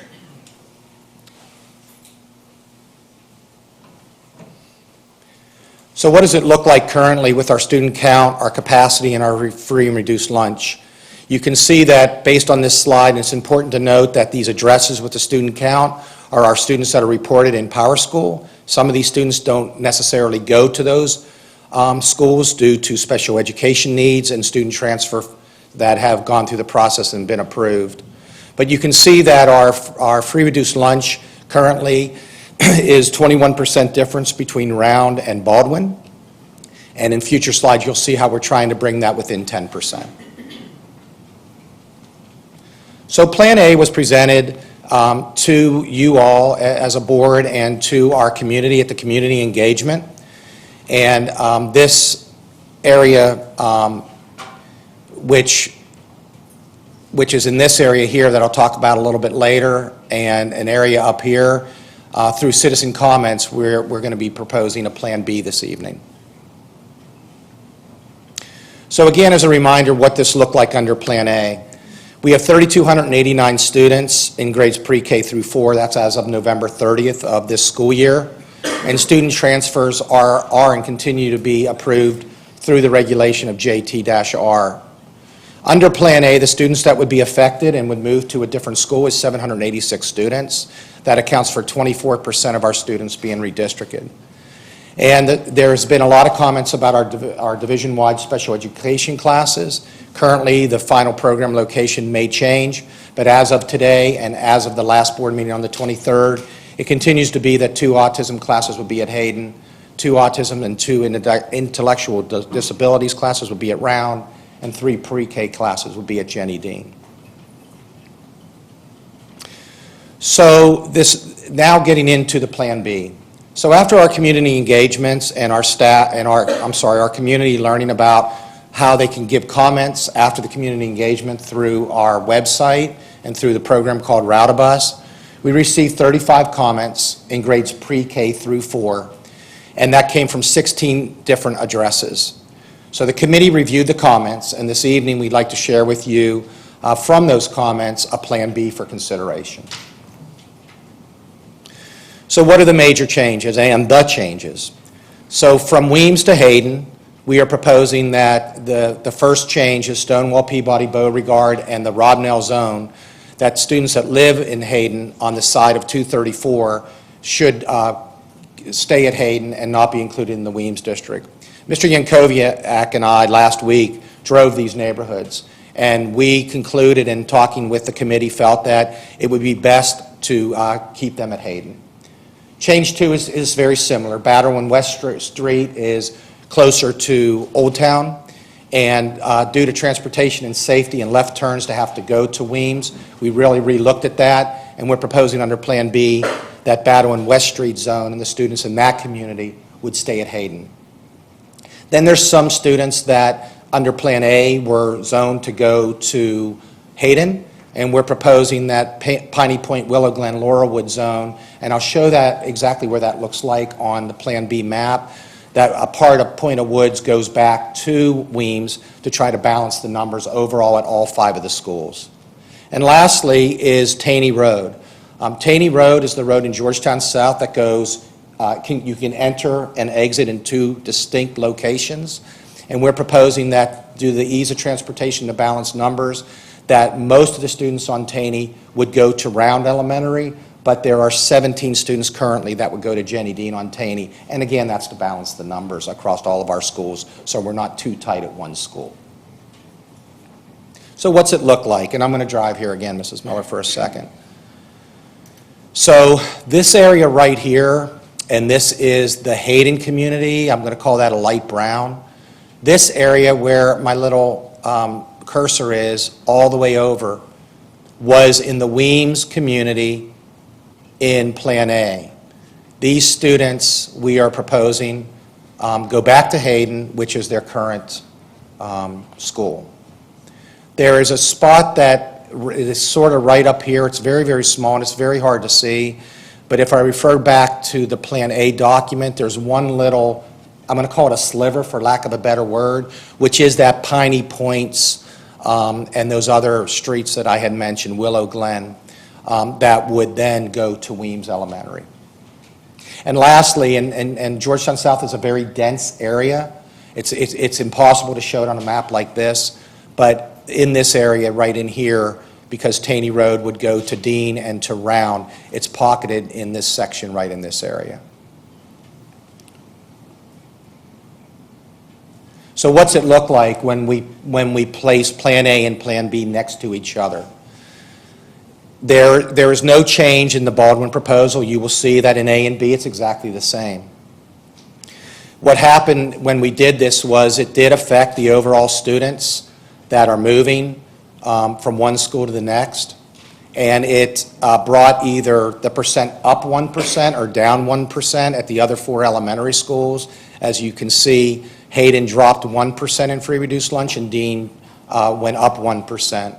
There's been a lot of comments about the students that will be rising 4th grade students and our current 3rd grade students. So if I can focus everyone's attention to the last column, in Plan A, the number of 3rd grade students affected in the transfer is 185, and in Plan B, that drops down to 151. So just a little bit more information. This is a repetitive from Plan A, but what I'd like to do is focus on the second bullet, that you see that there's 698 students under Plan B. And if you look there at the 2 bullets underneath the blue bullet, you will see that it goes from 24% in Plan A that are affected to 21% affected. Everything else on that slide remains the same from Plan A.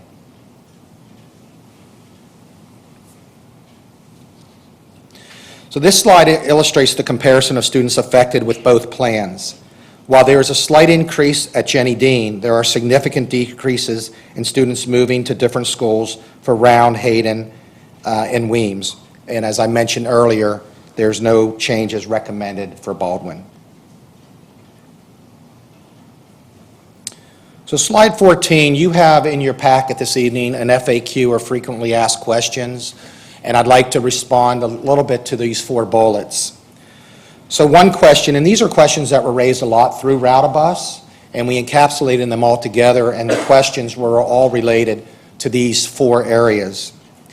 Regarding the question received around student transfer policy, parents requesting a transfer for the 2016-17 school year will need to follow transfer policy JT and regulation JT-R. The approximate time frame, my office is still working on the time frame, but the approximate time frame for these requests, as it is every year, will be approximately July 5th through 11th, 2016. Second question primarily is what will happen to students transferred with an IEP, or an individual education plan. Special education staff are present in all of our schools. The IEP would be transferred with the student and with their cumulative records to the new school, and the IEP will continue to be implemented by our qualified staff throughout all of our schools. The third bullet has to do with employee school assignments, and there was a concern that will MCPS teachers or staff be transferred from one elementary to another due to redistricting. And while overall assignments will look bigger or smaller at different schools, as you saw in the previous slides, our staff currently at central office are confident that overall attrition will take place and will allow the principal with the vacancy to fill the position in the interview process. And we're monitoring that as staff make decisions for next year. And the last one about crossing major roads. Have you considered overall fuel costs and the crossing of major roads in Plan A? And after further review, the committee, as mentioned earlier in this presentation, met and is proposing the Plan B presentation. So shifting quickly to the intermediate, because as I mentioned earlier, we also have a rezoning starting in 2017 for grade 5 and 18 for grade 6. We received one comment after our community engagement, so we are not recommending any changes at this time. The next slide shows what that boundary looks like, And for the viewers, the green affects Round and Baldwin. Because of the proximity of where Mayfield and the Baldwin Intermediate are, they're both on one side of our city. So we are proposing that some students from Round and Baldwin go to both Mayfield and the Baldwin Intermediate School. And this next slide shows what that looks like, that there would be 286 students as far as our student count and approximately 936 students. And we had the same goal of trying to balance free and reduced lunch, and you'll see that we're within 1% there. So what's that look like? So the students that would be transferred, and this is based on our current grade 2 and grade 3 students, because that's when it takes effect, that at Baldwin, 162 students would go from Baldwin Elementary School and stay at Baldwin Intermediate, and 79 students would go to Mayfield. And at Round Elementary, it's almost even the way the map worked, where 124 would go to Baldwin and 138 would go to Mayfield Intermediate School. And at this point, that concludes my presentation. Thank you, sir. Are there any comments or questions? Ms. Mann? Did have a question, and I don't know if it's a logical question, but if it actually can be worked out so it could have this, but why do fourth graders not have the option to be grandfathered, and the rising fourth grader to be grandfathered into their school? So, good question.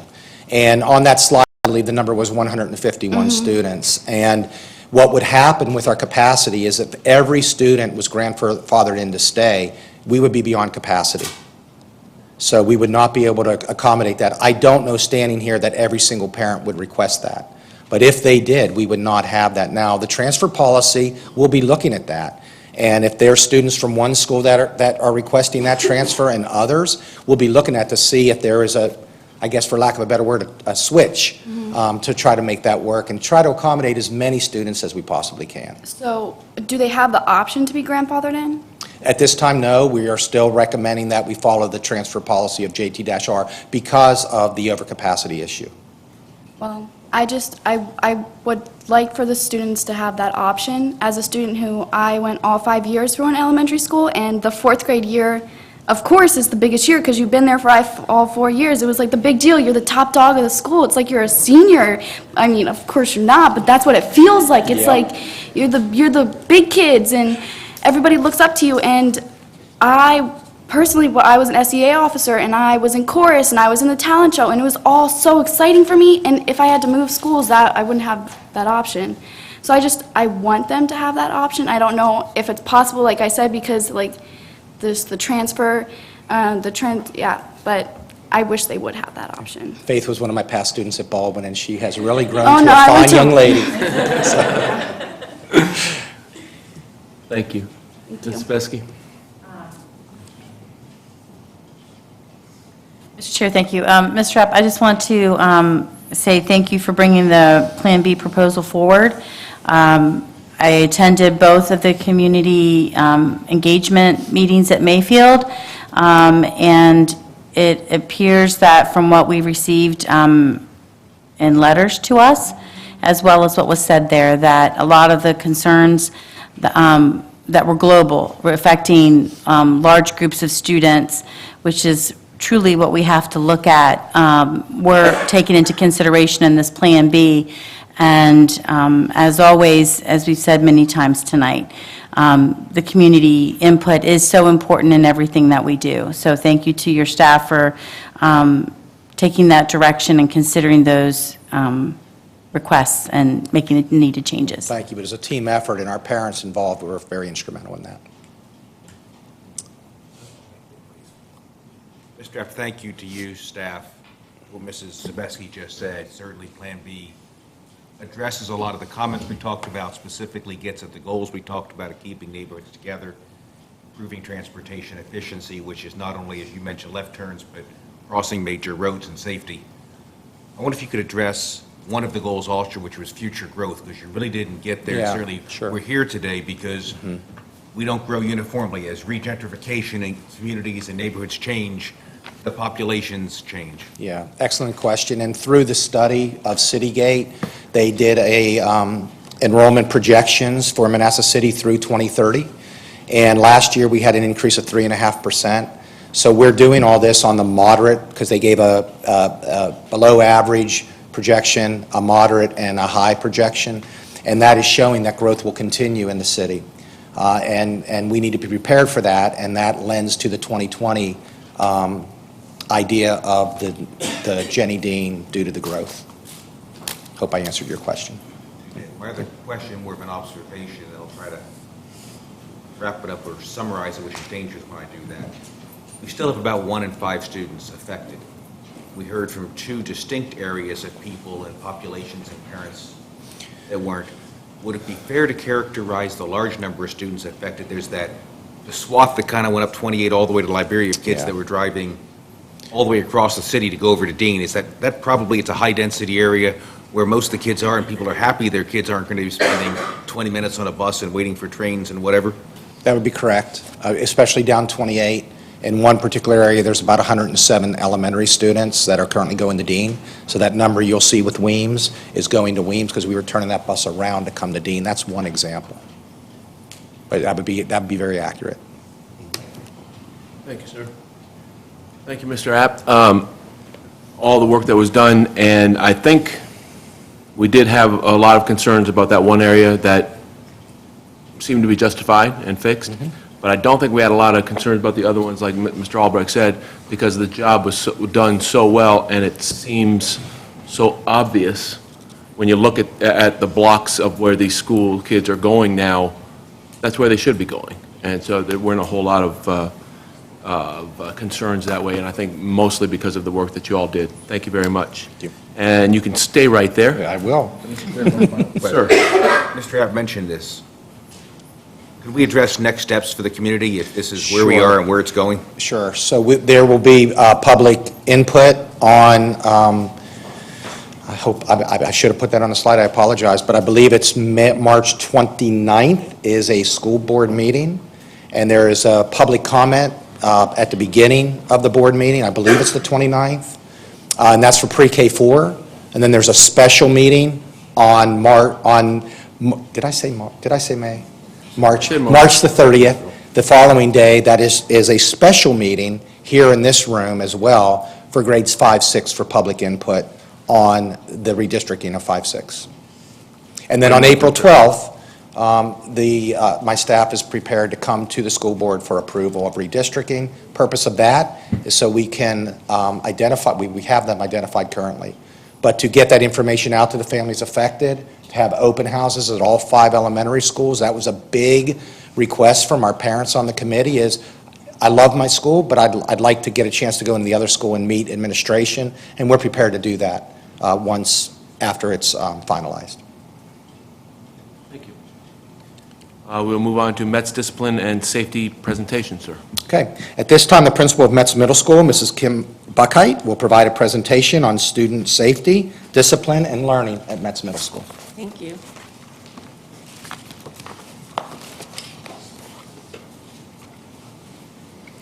So, good evening, Chairman DeMaria, Vice Chairman Albrecht, and board members. I want to, first of all, actually start by thanking everybody from the public who's here this evening and has taken the opportunity to speak about improving our school community, and I appreciate that. Tonight I'm going to present how we work each day to keep students safe and maximize learning. Oh, hang on. Actually, could you, Lee, help me? Tonight I'm going to present how we work each day to keep students safe and maximize learning so that Metz Middle School can be a place where strength of character is evident in our students and staff as we strive to achieve excellence in learning. March is Middle Level Education Month, dedicated to increase awareness of the very unique needs of students aged 12 to 14. I've been a principal for 17 years, 13 of those at the middle level. I've worked closely with principals across the country and can assure you it's a complicated and difficult time period, requiring very specific approaches to ensure success, no matter where you live. I have been able to apply some of the principles listed here during this first semester as the Metz principal, honoring and respecting student voices through the creation of new clubs based on student-generated ideas. Meetings with the student council president brought the popular Second Breakfast program to our school. Students have been surveyed during lunches regarding their thoughts about METS, what makes our school community unique. There are, however, a number of things on this list that can't be achieved this year with the current structures and schedule. Students are scheduled much like a high school, having no common team of teachers. This makes the development of relationships and meaningful curriculum extremely difficult. This year, METS is one large community. All of these principles are being built into the redesign that we have been sharing with staff, students, and parents this last month. The academy structure will allow for smaller learning communities, increased adult relationships, engaging and meaningful curriculum, as well as health and wellness focus for all students next year. People often choose to forget about this difficult period of time in their life, or as a parent raising children during this period. Much is happening during this developmental period that creates stress and conflict. Students of this age period are emotional. Peer relationships are of the utmost importance. They're self-conscious and highly sensitive to any criticism perceived about personal shortcomings they may have. They're developing their sense of identity, how they fit within a family structure, a school structure, within after-school teams and activities. They have a strong sense of fairness and justice, and they're eager to learn when they see relevance to their own life. Further complicating this period of time are external influences. Social media is recognized nationally as a growing problem across generations, both young and old. Social media, unfortunately, has added a whole new level of conflict and burden to our school days. Listed here are some facts from a very recent national survey conducted by the Pew Research Center. So 75% of students actually own, possess, use a smartphone. 94% students report being online daily. Of that 94%, 24% of those students say almost constantly. Typical teen sends up to 30 text messages a day. Girls engage primarily in visually oriented social media, things like Instagram, Snapchat, Pinterest, Facebook, where boys are engaged in more video game types of activities, both on their phone as well as with gaming systems. Another rising concern with students of this generation is the increased rates of mental health concerns. It's been discussed some this evening already. Unfortunately, this year, our grade 7 students have experienced the death of 3 of their peers due to sudden medical trauma. Situations like this further increase emotional stress for our students. I seek to remind you of these challenges present in any middle school, as I now take a moment to review the exact numbers of physical altercations that have occurred at METS this year. There has been much rumored about the frequency of physical altercations at METS in recent weeks. I've provided for you in this slide a monthly breakdown of physical altercations, fights, and assaults. It's important to define the word fight in particular, and it is often used by students and adults to describe a verbal disagreement. The following definitions are taken directly from the Student Code of Conduct. A fight is defined as mutual shoving, wrestling, or other physical action during which parties attempt to cause injury to each other or which could result in injury to either party, bystanders, or school property.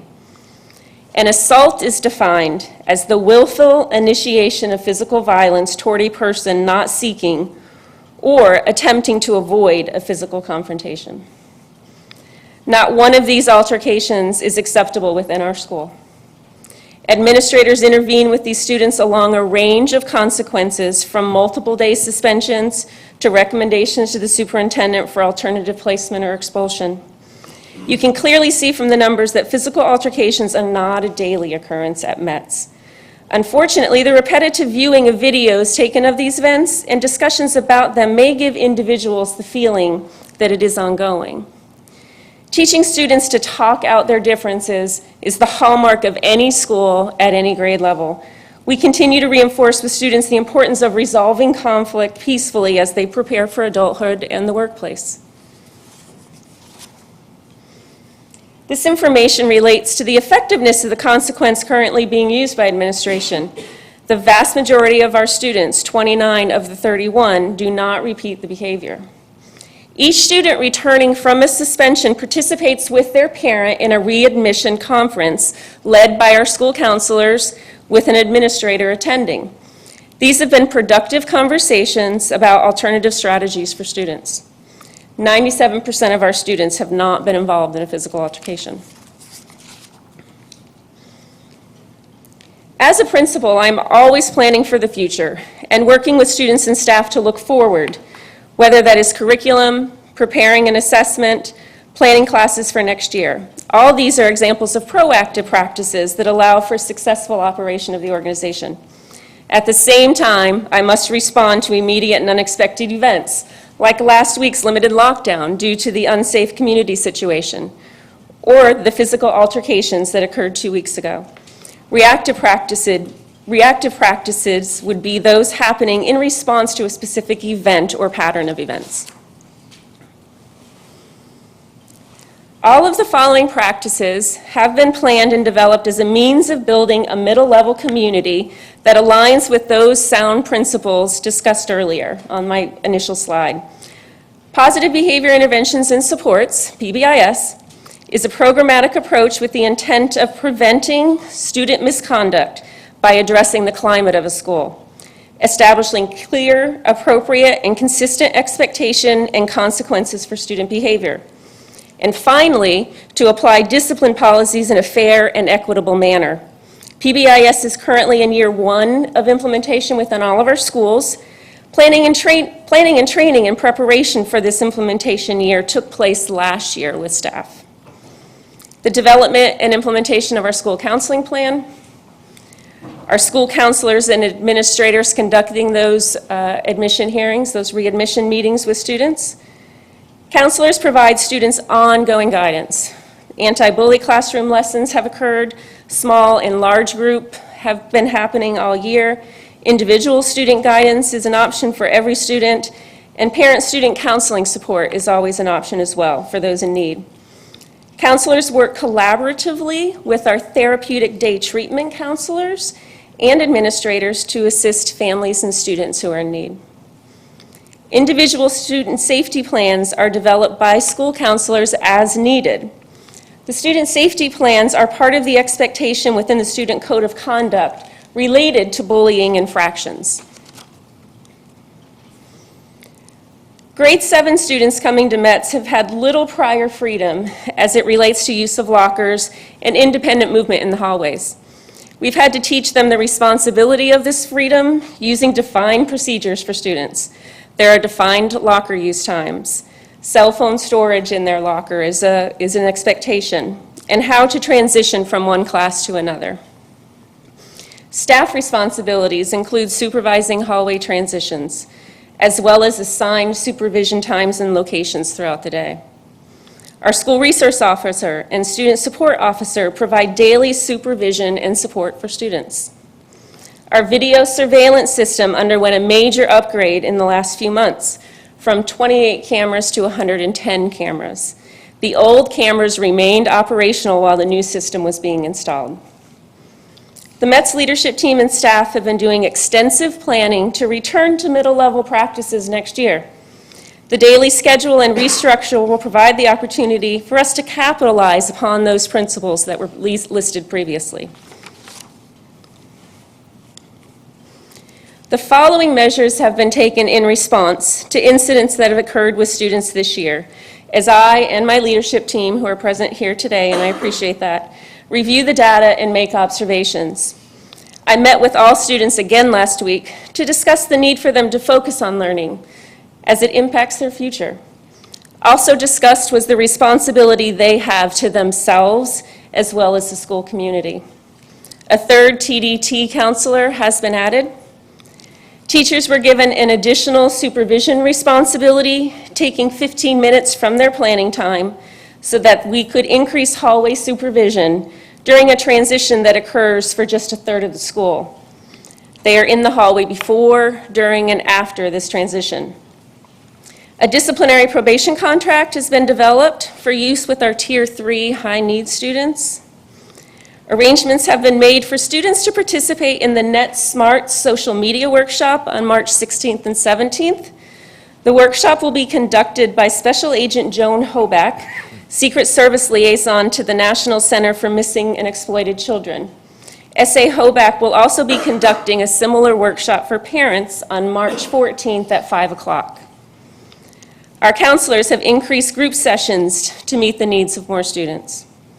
Manassas City has added a tip line to the mobile app and web page so that students, parents, and other community members can provide information related to school safety and security.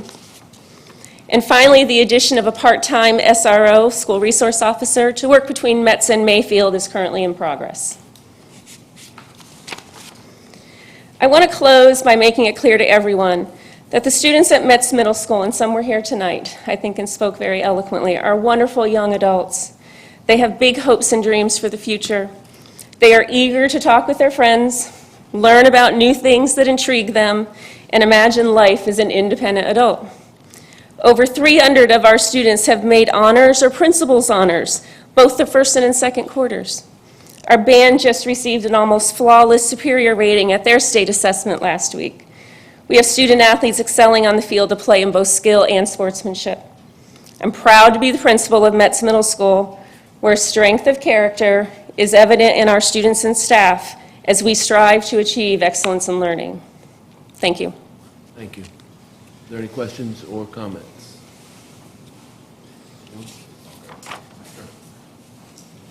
Mine are really comments, vice questions, and I'm going to speak as a parent and a board member. I've always had a low tolerance for bullying, violence, drugs, any other kind of harmful or violent act. And I said low tolerance because, as George Bush once said, no new taxes. He learned to eat those words. You've got to look at every single situation on its merits. But our schools must be safe. Our parents, our students need to know they're going to school in an environment where we embrace education and they can learn in a non-retributionary environment. I firmly believe this board, our superintendent, and the staff also believes that. And I hope, pray, but I also have confidence that we are on the right path to ensure our parents, our community, that our schools will be safe. Thank you. Thank you, sir. Anyone else? Ms. Kiefer. Thank you for your presentation. I know it's been a tough couple weeks for a lot of people. And I have to say, when it comes to middle school kids, I'm an actual middle school mom, so it takes special people in schools to deal with them for me. And it is interesting and complicated times that we're dealing with, and I know it firsthand as well. I think one of the things that I'd like us to think about, and I really appreciate the information given, is even if there are children directly affected by assaults, fights, altercations, verbal bullying, any kind of bullying. And I mean, I will sit with this board on this. I have no tolerance for it at all. Kids that aren't directly affected, there are those indirectly affected by what happens in schools. Kids come home. Kids are afraid. Kids may not know where to go in the schools to talk. And I just don't want to lose sight of, we've had a lot of great comments tonight.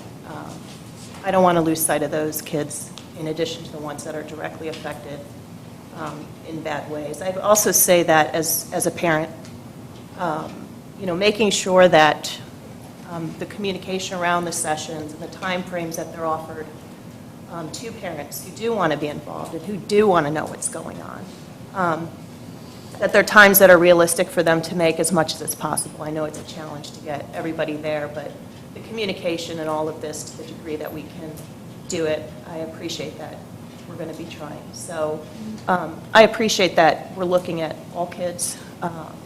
I encourage us to continue the course so we don't see this again. And, verbal bullying, any kind of bullying is just as important as physical bullying, too, in all of this. So thank you for coming to talk to all of us. You're welcome. Thank you. Thank you. Anyone else? Mr. Williams? First of all, thank you very much for your presentation. I appreciate the seriousness with which you've all on your leadership team has taken this issue. I also have no tolerance for violence. I mentioned before on this dais that my wife is a pediatrician, I work with her practice, and over the years, we have seen an increase in bullying and kids who need psychological help, help from social workers. Social media especially plays a big role in this bullying and these things that go on, which is something we need to be cognizant of and watch. So we should all keep that in mind as we go along. What kids did 20 years ago is exponentially multiplied because there are more avenues and venues for bullying to occur, and we as adults can't see it. Finally, the two young ladies who spoke tonight, thank you very much for being courageous to do that. You spoke eloquently. You're going to be great as you get older, and you should be proud of yourselves because most adults couldn't do what you did. So thank you very much. I appreciate your time, and I'm sorry for what you went through, but thank you for speaking. That was awesome. Ms. Purdy? So I want to thank everybody else on the board because you kind of pretty much hit on the types of things that I wanted to talk about. I did want to sort of reinforce what Ms. Kiefer said. In a lot of the conversations that I have had with parents, and there have been hours and hours of conversations with parents, the one common thing that they all wanted, just more forthcoming communication. And there's a lot of things that we as parents can do. Ask us. You guys are not alone in this. You did a very effective job of laying out. I mean, it's clear you have a framework for how you want to take this on. And there are a lot of really, really good things in this. And one of the things that I really, really appreciate is you tied it to character. You hear a lot of times the teachers and the principals in the school systems, they talk about character is what you do when no one's looking. I sort of contrast this with, oh, wow, we now have 110 cameras in the school. So that's kind of an interesting dichotomy. So I applaud you. I thank you for continuing to make that tie with character. And let's do as Ms. Kiefer said. You know, we do have a very strong community here in the city of Manassas. And don't feel like you're in this alone and it's by yourself. Parents are willing to step up. They just need to know how they can step up. And so I just ask that you keep that in mind. My other last question is, if you had a wish list for everything that you really needed and wanted in order to be able to get us to this vision that you so clearly have, are we giving it to you? Yeah, I can tell you in the last 2 weeks, I mean, I reached out to Mr. Apt, actually following that event that week, and they were all there. Dr. Saunders, Mr. Apt, Mr. Collins were there immediately the next morning, dropped what they had to. So I have felt, I think our school team has felt like we have had tremendous support from our central office personnel, and they continue to work with us in terms of identifying what are some additional things perhaps that we can look at. You know, I go back to, again, we've got a lot that we've just begun to put into place, so being able to plan for that. But I will be certain to contact you if I feel that there are some things that would be helpful. Thank you. You're welcome. Mrs. Besky?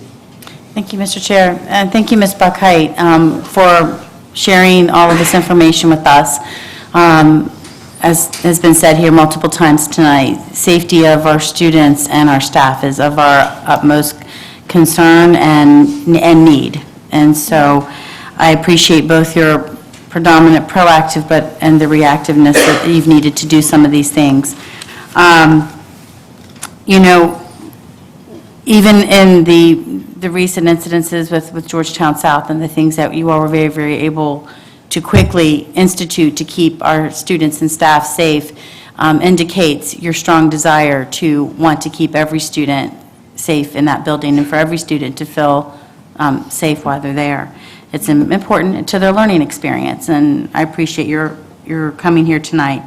And these are not easy subjects for you nor for the community to have to hear. So thank you. The only question that I have is that what roles, could you just reiterate the roles that your guidance counselors, the social workers, and those people have played in dealing with these incidences over at METS? Huge. I mean, when I use the term working collaboratively, I really honestly mean that we are interacting with each other on an almost minute-by-minute basis. So having the opportunity for our school counselors to be really communicating, and not just communicating with parents, but really counseling with them, what are some additional supports that could be helpful as they, as a parent, look to assist their child, and we, as educators, look to assist them as a student. As they work with the TDT counselors, again, Mr. Williams and Officer Hogan, just really, I think everybody kind of working together, because there are a lot of students. We have 1,049 students that we want to make sure that each of them feel like they're unique and special, and that we know them.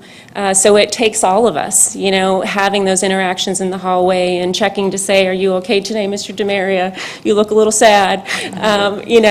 Is there something I can do? I think that's huge. So being a team, so it's not any one person who's really, tagging on to a student. I think it ends up being 3, 4, 5 of us that are pulling what we can do to help.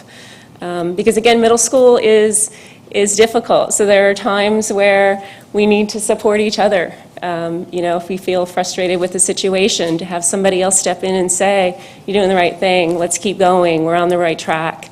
That's, I think, important also. One other question, if I might, Mr. Chair. You said you've been a middle school principal 13, 14 years, and it is a unique and difficult age to deal with, so I applaud you for that. I love them. They're also amazingly fun, and every day's a new day. My question is, in your experience, is this an excessive condition or problem that we're experiencing here in Manassas City?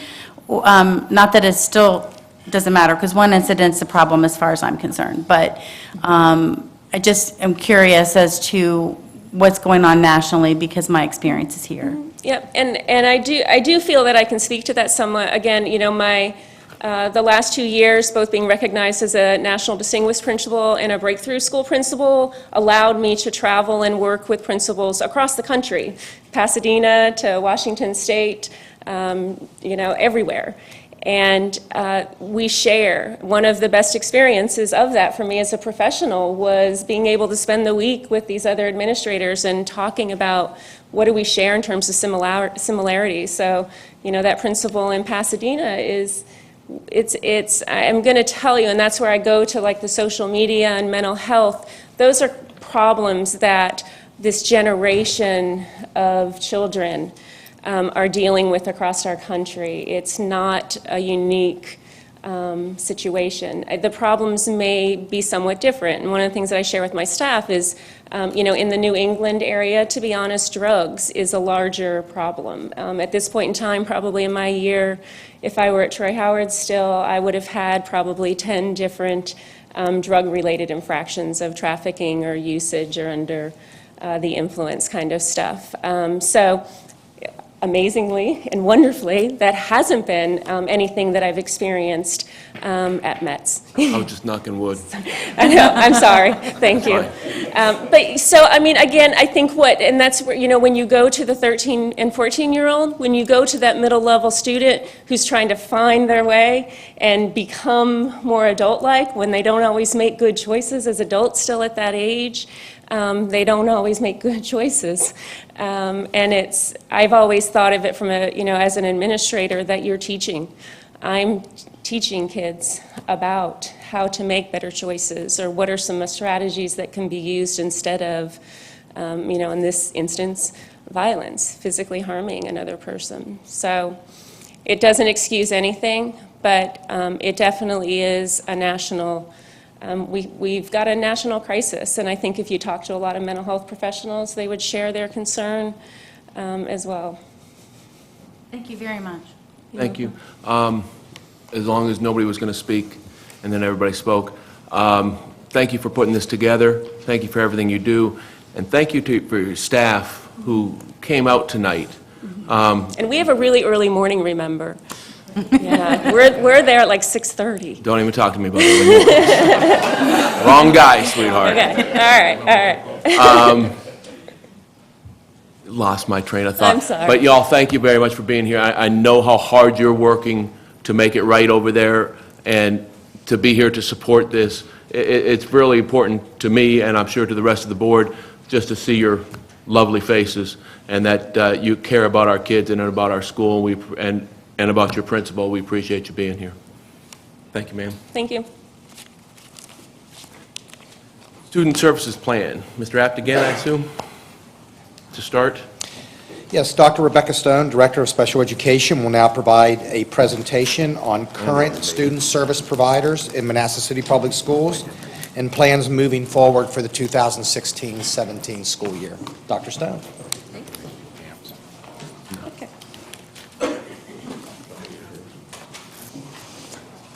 Good evening, Chairman Demaria, Vice Chairman Albrecht, members of the board.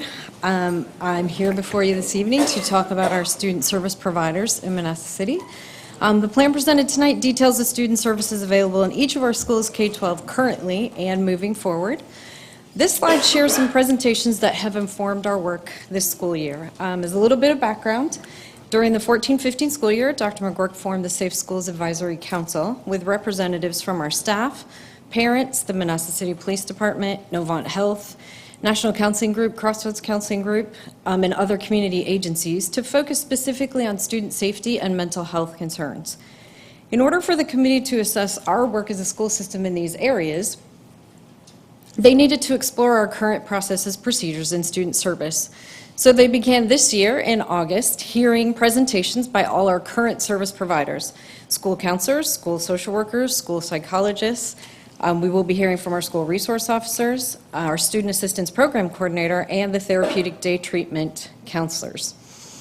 Each group of student service providers have presented their training, backgrounds, roles in identifying students' needs and providing mental health services to our students.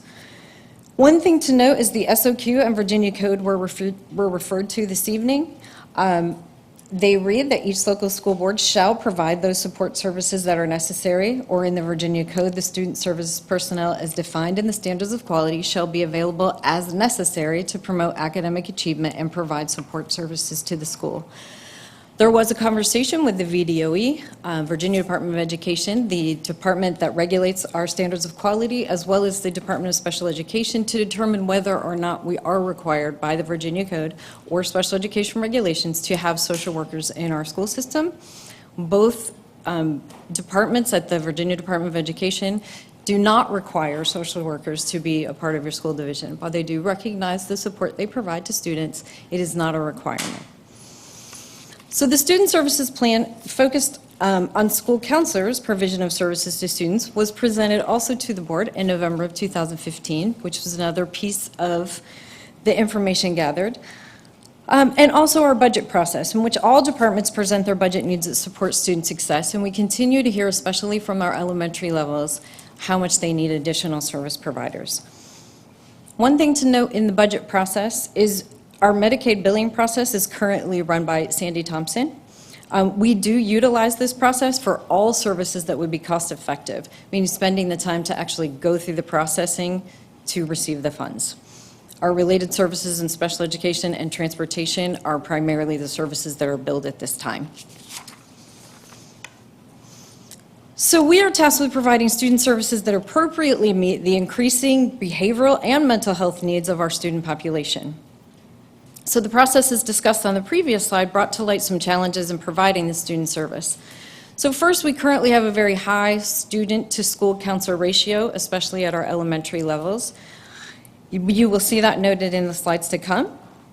We also have an over-reliance on the itinerant model of service at the pre-K through 8 levels.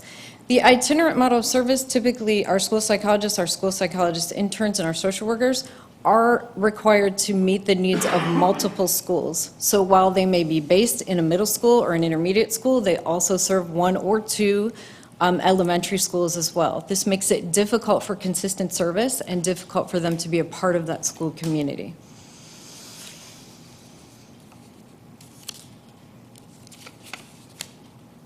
The presentations to the Safe Schools Advisory Council also prompted a review of our job descriptions for all student service providers. And during that review, it became very clear that duties and responsibilities overlap in many areas. In particular, the job responsibilities of our social workers are all duplicated across other student service providers, our school psychologists, our school counselors, attendance officer, the division intervention specialist, and the student assistance program coordinator. Our student service providers deliver comprehensive proactive services to all our K-12 students, which remove barriers to their education. The teams that you will see at each of our school levels work together to provide these comprehensive student services in support of students and families. The plan as presented minimizes the use of the itinerant service model and provides additional student service providers at all levels, pre-K through 8. So we will begin with our grades pre-K through 4. And as you can see, 2 school counselors have been repurposed from the 9-12 level, significantly reducing the ratio of school counselors to students. Currently, our school counselors serve anywhere from 571 students at Round to 737 students at Weems. With the addition of the 2 counselors, our ratio will come down to 1 school counselor for 470 students. The addition of 3 school psychologists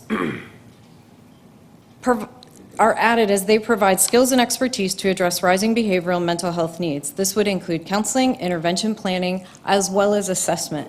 While they assess students for the initial eligibility for special education services, they can also assess those mental health concerns that we currently are seeing on the rise in our schools.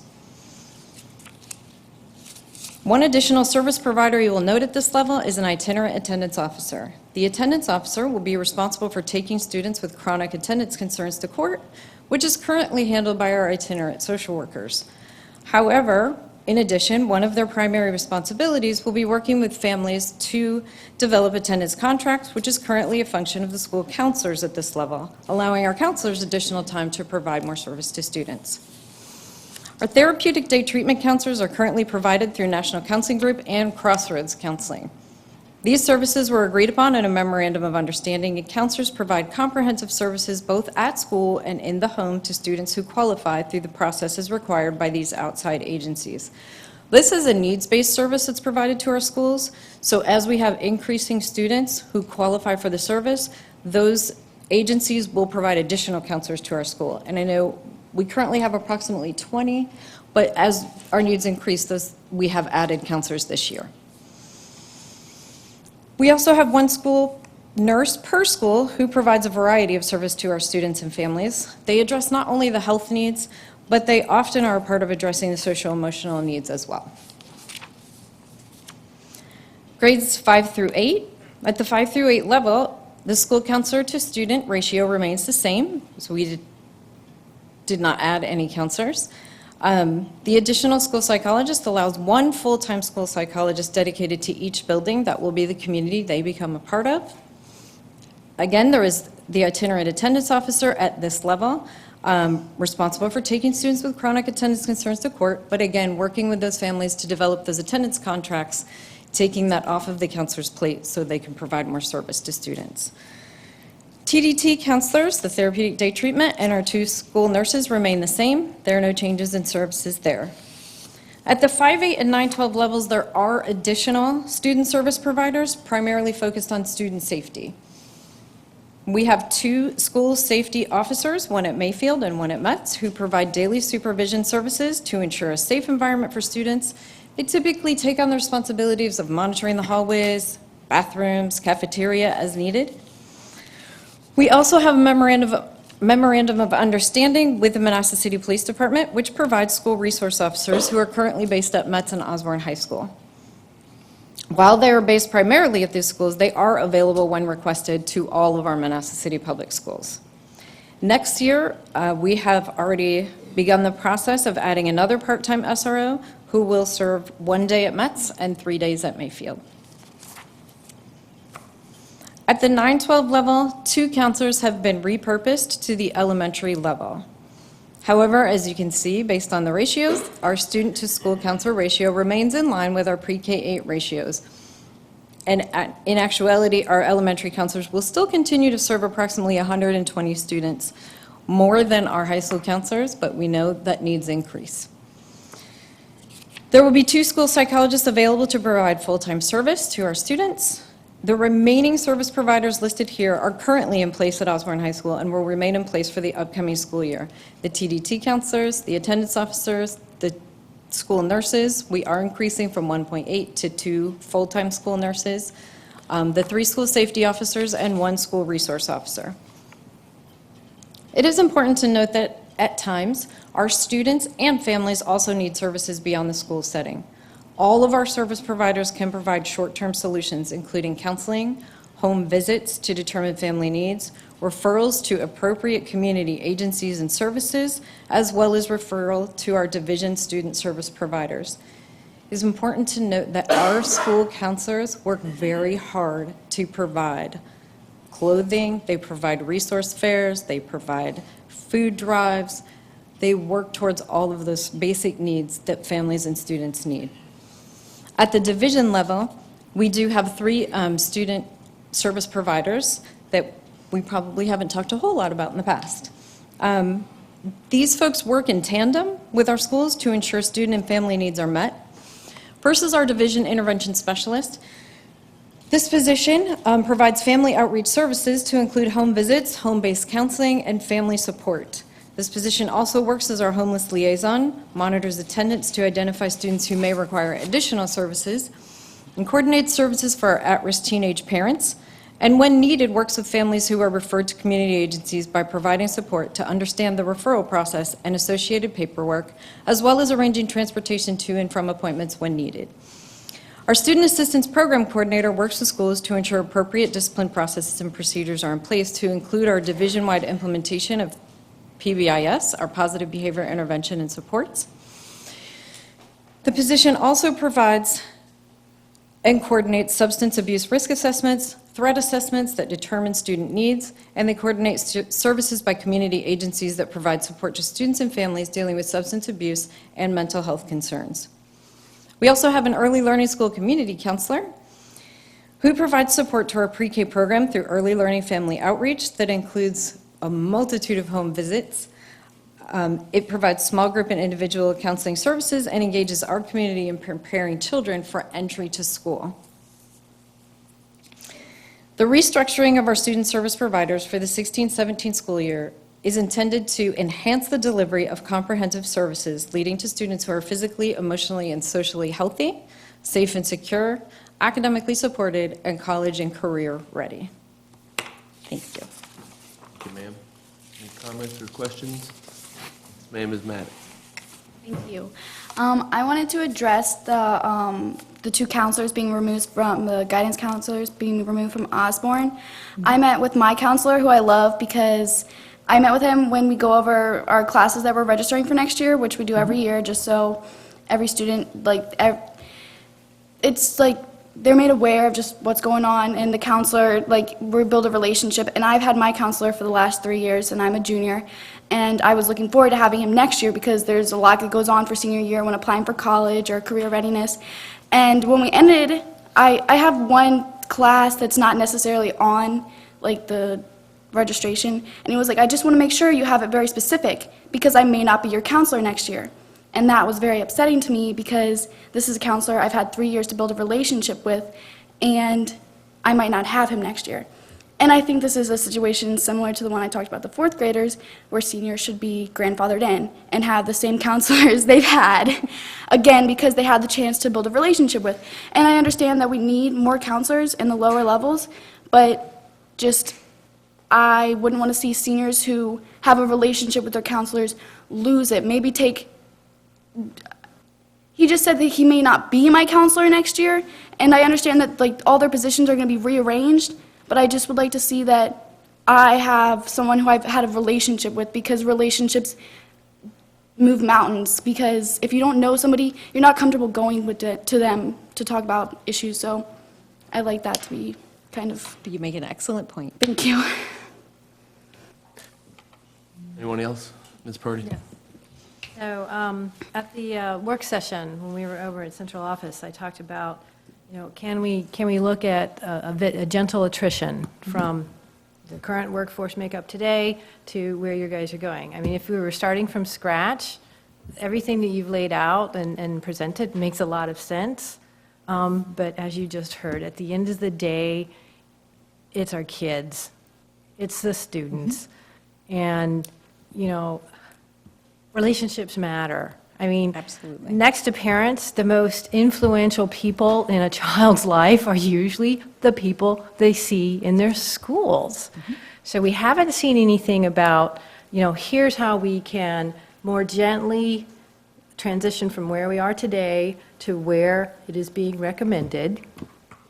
And I kind of would like to know why we aren't seeing something like that. You heard, we have not had a single parent say, we want more psychologists. We had teachers come tell us that they really do see value by the social workers. We've had students, I mean, we've had an awful lot of input.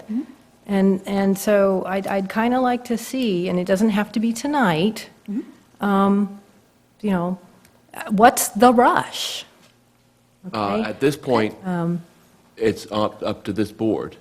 They've made their recommendation. We can change anything we would like to, and we can discuss that in the next work session. Right. But it's up to the board. It's not up to staff what we do, and they've given us the recommendation. And so we can change it from there if we so choose. Not up to them to change that. They've given Yeah. the recommendation. I just want us to be informed when we make a decision, when the time comes. Okay, I think we have been.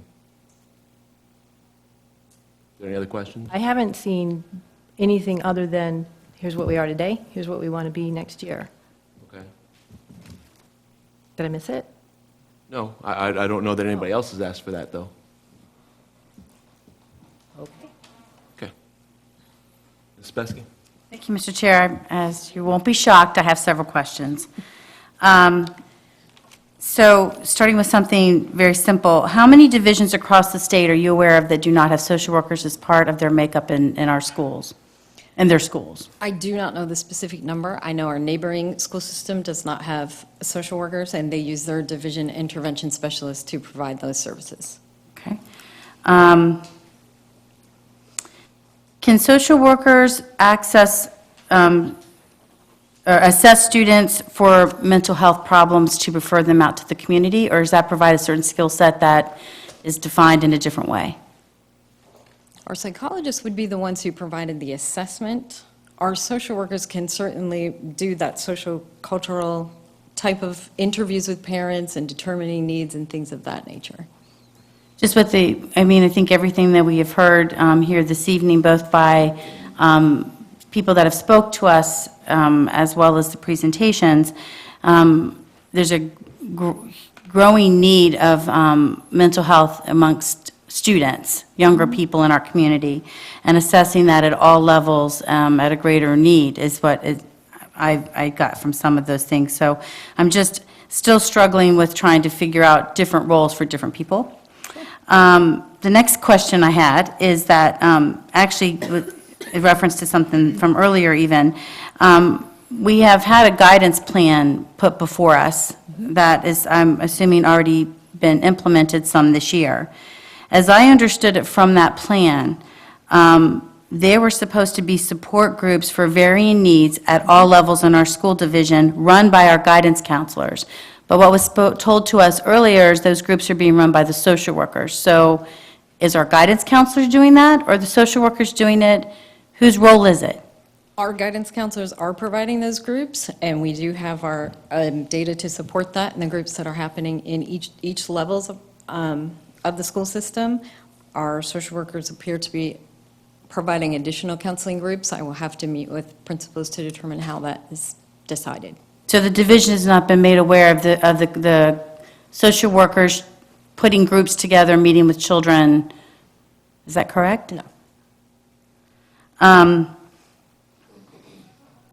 If we were not to have any social workers in our system, would there be access for our students and their families to social workers? There would be access through the city. The city has a Department of Social Services. They do have a number of social workers there, 3 of which who are specifically slated to work with the needs of our school population students. So the city already has 3 social workers that are allotted through them that are supposed to be working with our school system and our students. Is They that work correct? with the needs of School-age school-age students. children. Mhm. Accountability of services being provided. How is that currently being monitored, and what will change next year? Because what I have heard is from the community is more of a concern that it sounds like maybe some of the roles have crossed over, maybe not necessarily a social worker's job, but they've done it, and the community expects that. So could you explain to myself and those that would like to know what accountability is put into place this year and next to make sure that these services will continue to be delivered to those in need? The key piece to this is we minimize those itinerant services. So all of your personnel, with the exception of your attendance officer, is based in one school, and one school only. So they build a community with that school, the staff, the students, the families, the administration, and then we're more able to determine, when you speak with the principal and talk about the services that are delivered in the school, they're able to delineate what each person has provided. The data we collect is much easier when we have people who are visiting 2, 3, and 4 schools. Sometimes that's more difficult to gather the information. So they'd be more part of the school community, so they'd be more aware of what's going on in that school with more students. Right. Okay. And I promise this is the last one. Could you please explain the advantage that we could have as a school system in having psychologists in every school versus currently the setup we have with social workers that are not able to be in every school due to the way that we have things set up? And what the job descriptions of a school psychologist versus a school social worker are? Wow, that was a lot. Sorry. The advantage is much as I just said, in that you're providing a consistent team that is just based in one school. Our school psychologists are trained across many areas that would complement nicely the training that is provided to all of our school counselors, and then providing that support to their administrative team and the students. They can also then work, remember there are those division resources that then provide that service for, this is beyond the scope of what we can provide in the school, so how do we get them to the right place? They can make those referrals themselves. Counselors, social workers, school nurses, school psychologists, all of those folks can make referrals outside. But our division intervention specialists can actually walk people through the whole process, take them to the appointment, determine what needs they have and how to go forward from there. I am sure there's more to your question, but I'm going to need the rest of it. I think that got the biggest gist of it. If I remember later, I'll send you an email. Thank you. Absolutely. What else? I do. Yes, ma'am. Okay, so I want to go back to what Faith said. I think it's very important to have like that bond with your counselor. Right now, there are 2 counselors per grade, right? And even though I love my like assigned counselor, I have like a really strong bond with the other counselor. So I go to him for like other stuff. Like when I got into my car accident, I was like still flustered, and like I went to him instead of like going to the bathroom and like crying for like hours and missing like all my classes. He like calmed me down and like gave me all this advice and like shared stories and just did like everything, and even wrote me a letter of character. I didn't even know you can like get those, like you had to get those, or you don't have to, but it helps to like give to the court. So I just think that bond is like really good. Thank you. Robert? Thank you, sir. Mrs. Sebeski really got out a lot of them. I think the answer you had to one of her questions, the neighboring county with respect to having social workers or not having them, I assume that is that large county that surrounds our donut hole? It is actually Manassas Park City. It really would be interesting then to have that same reference point for a future work session for some of the communities that we normally compare ourselves because of student populations and everything. I think that would really be a reference point, because I guess my comment, sir, would be I kind of feel like Columbo. I'm hearing one side and I'm hearing another side, and, you know, as Henry Clay, the great compromiser, said, my interpretation of it truth in the middle somewhere. Mhm. I'm trying to calibrate where that is, because certainly as you presented data, we talked delivery of student services, we talked the guidance plans we've talked about. Elementary, middle school level, we are increasing the level of student service delivery, albeit differently. Yes, there is the high school that does show a slight reduction, so is it the best way to do it? And to a certain extent, we do rely upon our professionals, but we've got people saying different things, and they don't quite calibrate, and I'm kind of confused. All right, everybody good? Thank you very much. Thank you. Thank you, ma'am. Raptor volunteer application process. Mr. Abt? Thank you, Mr. Demaria. Just wait here for a second. Ms. Billy K. Wingfield and myself will be given a presentation on the newly implemented volunteer application process that is in place as of February 22nd, 2016. So regarding the volunteers is to provide students and staff with a safe environment. A volunteer screening program has been established to create a pool of approved volunteers. Volunteer participation is classified into 2 tiers. Tier 1 is defined as a volunteer who works with and or monitors students while always under the supervision of a Manassas City employee. Tier 2 are those volunteers who work with and or monitor students and will at times be alone and solely responsible for students. A primary example are volunteers who chaperone on an overnight field trip with students. The site-based administrator at each school is responsible for reviewing the application and determining if the volunteer is Tier 1 or Tier 2. Interested volunteers can submit the application in 2 methods. At any of our 8 schools by signing in through the Raptor Visitor Management System and reporting to the front office to obtain the specific tablet to apply or online by utilizing the Manassas City website by going to our home page, clicking on Quick Links tab, and to volunteers. So what happens when they fill out the application either online from home or in our schools on our tablet that we purchased at each school? They identify their home address, their phone number, their age, their email, and their gender, what their affiliation is, a parent, grandparent, and so on. The function that they wish to volunteer in. Athletics could be Tier 1 or Tier 2, depending on the trip. Classroom helper would be an example of a Tier 1, and so on. What the organization is, be it a PTA, PTO function. And then they're asked to sign a signature to a disclaimer and an agreement of understanding.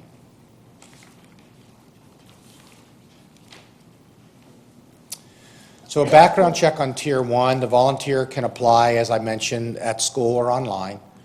The applicant who applies online outside of school will need to be screened, because they're doing it from home, through our MCPS Raptor system. And the screening will occur after the site administrator reviews the application and then contacts the volunteer to go through our Raptor system. Now, if they come into the school to volunteer, to get to the notebook, they have to go through the Raptor system to get a visitor's badge. At that time, that's when they are screened against sex offender status. So that automatically happens if they partake on the application at the school level. At this time, Ms. Wingfield will now discuss what takes place when an applicant is identified as Tier 2. Volunteer coordinators will contact Human Resources to schedule the Virginia State Police check and the Virginia Department of Social Services background check with the volunteer coordinator. If the applicant's background clears, Human Resources will enter the clearance in Raptor, and Raptor will then forward an email to the volunteer which notifies the applicant that he or she is an approved volunteer.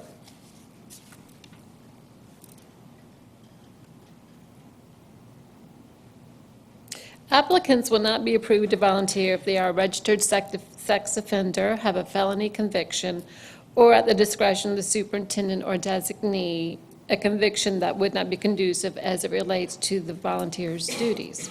If a Tier 2 volunteer applicant has a background that disqualifies him or her from volunteering, he or she will be contacted directly by the Department of Human Resources. Did I do that?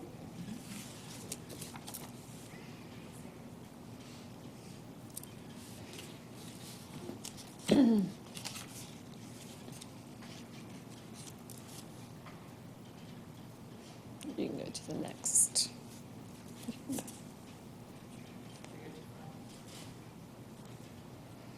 Oops, I went too far. There we go. Once a volunteer has been approved, orientation and training will be provided by the site administrator or designee. Am I touching something? Oh. It's magic. Prior to volunteering, the volunteer will sign a volunteer statement of agreement.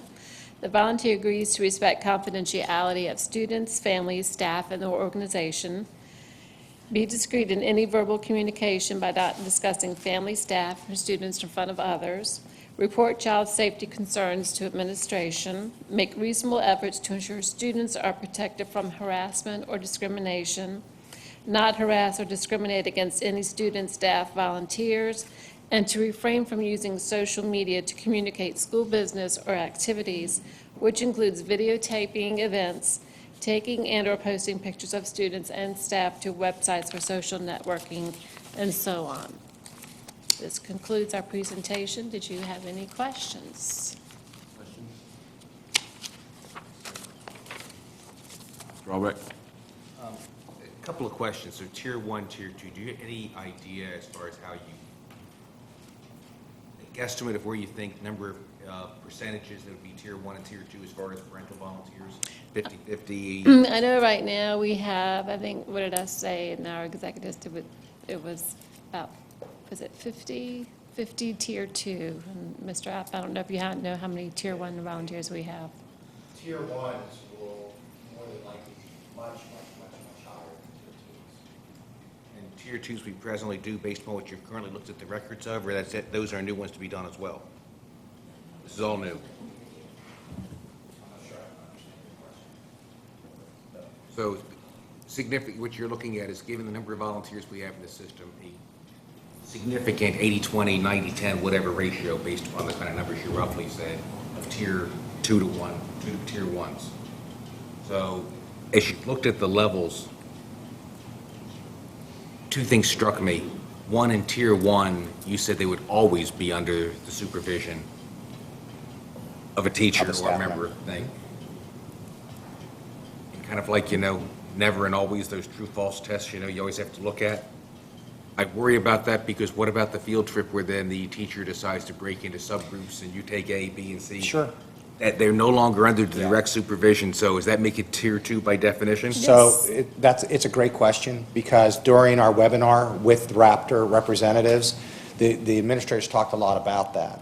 And when we have volunteers that are coming in to help, it seemed to make sense that in that example, that we should refrain from that.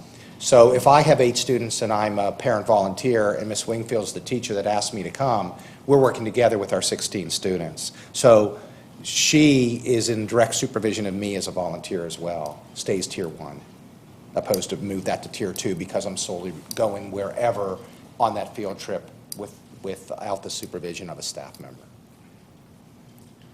And then the logic for Tier 1 versus Tier 2, certainly Tier 2 is more complex. Is somewhat the tiering structured because of the cost associated with the FBI, social services, background checks, workload on staff, the time it takes to process that, given the large number of that would then totally be, what's kind of driving that requirement? Do you want to take it or you want me to? Well, the fact that you are responsible, you're alone with students. I mean, that's the safety of the child. We want to know who is working with our children. We want to ensure if there's a mentor or someone volunteering on the weekend with Osborne Fine Arts, we want to be able to say we know that this person doesn't have It would any. make everybody Tier 2, but that would clog this. But if I'm never alone, if I'm a parent volunteer and I'm in the room with the teacher and I'm never alone with the student, Tier 1 is ensures that that person is not a sex offender, if they're never alone. It's being alone and being responsible and supervising children that puts them in that Tier 2 category. So I get it. But Tier 2's better, so we have 2 classes of volunteers now. Right. Is that, with Raptor, I assume they do this throughout many other school systems. Does that cause confusion operationally? We had that component through our visitor management system, so there was no additional cost to put this in place. It just took some valuable time, lots of meetings over the phone and through webinars to build the application that fits Manassas City Schools. The Tier 1 can happen very, very quickly, right at the site base. Tier 2, we need to do that criminal background check, and that criminal background check is the same check that we do for our staff through the HR department. Mrs. Besky?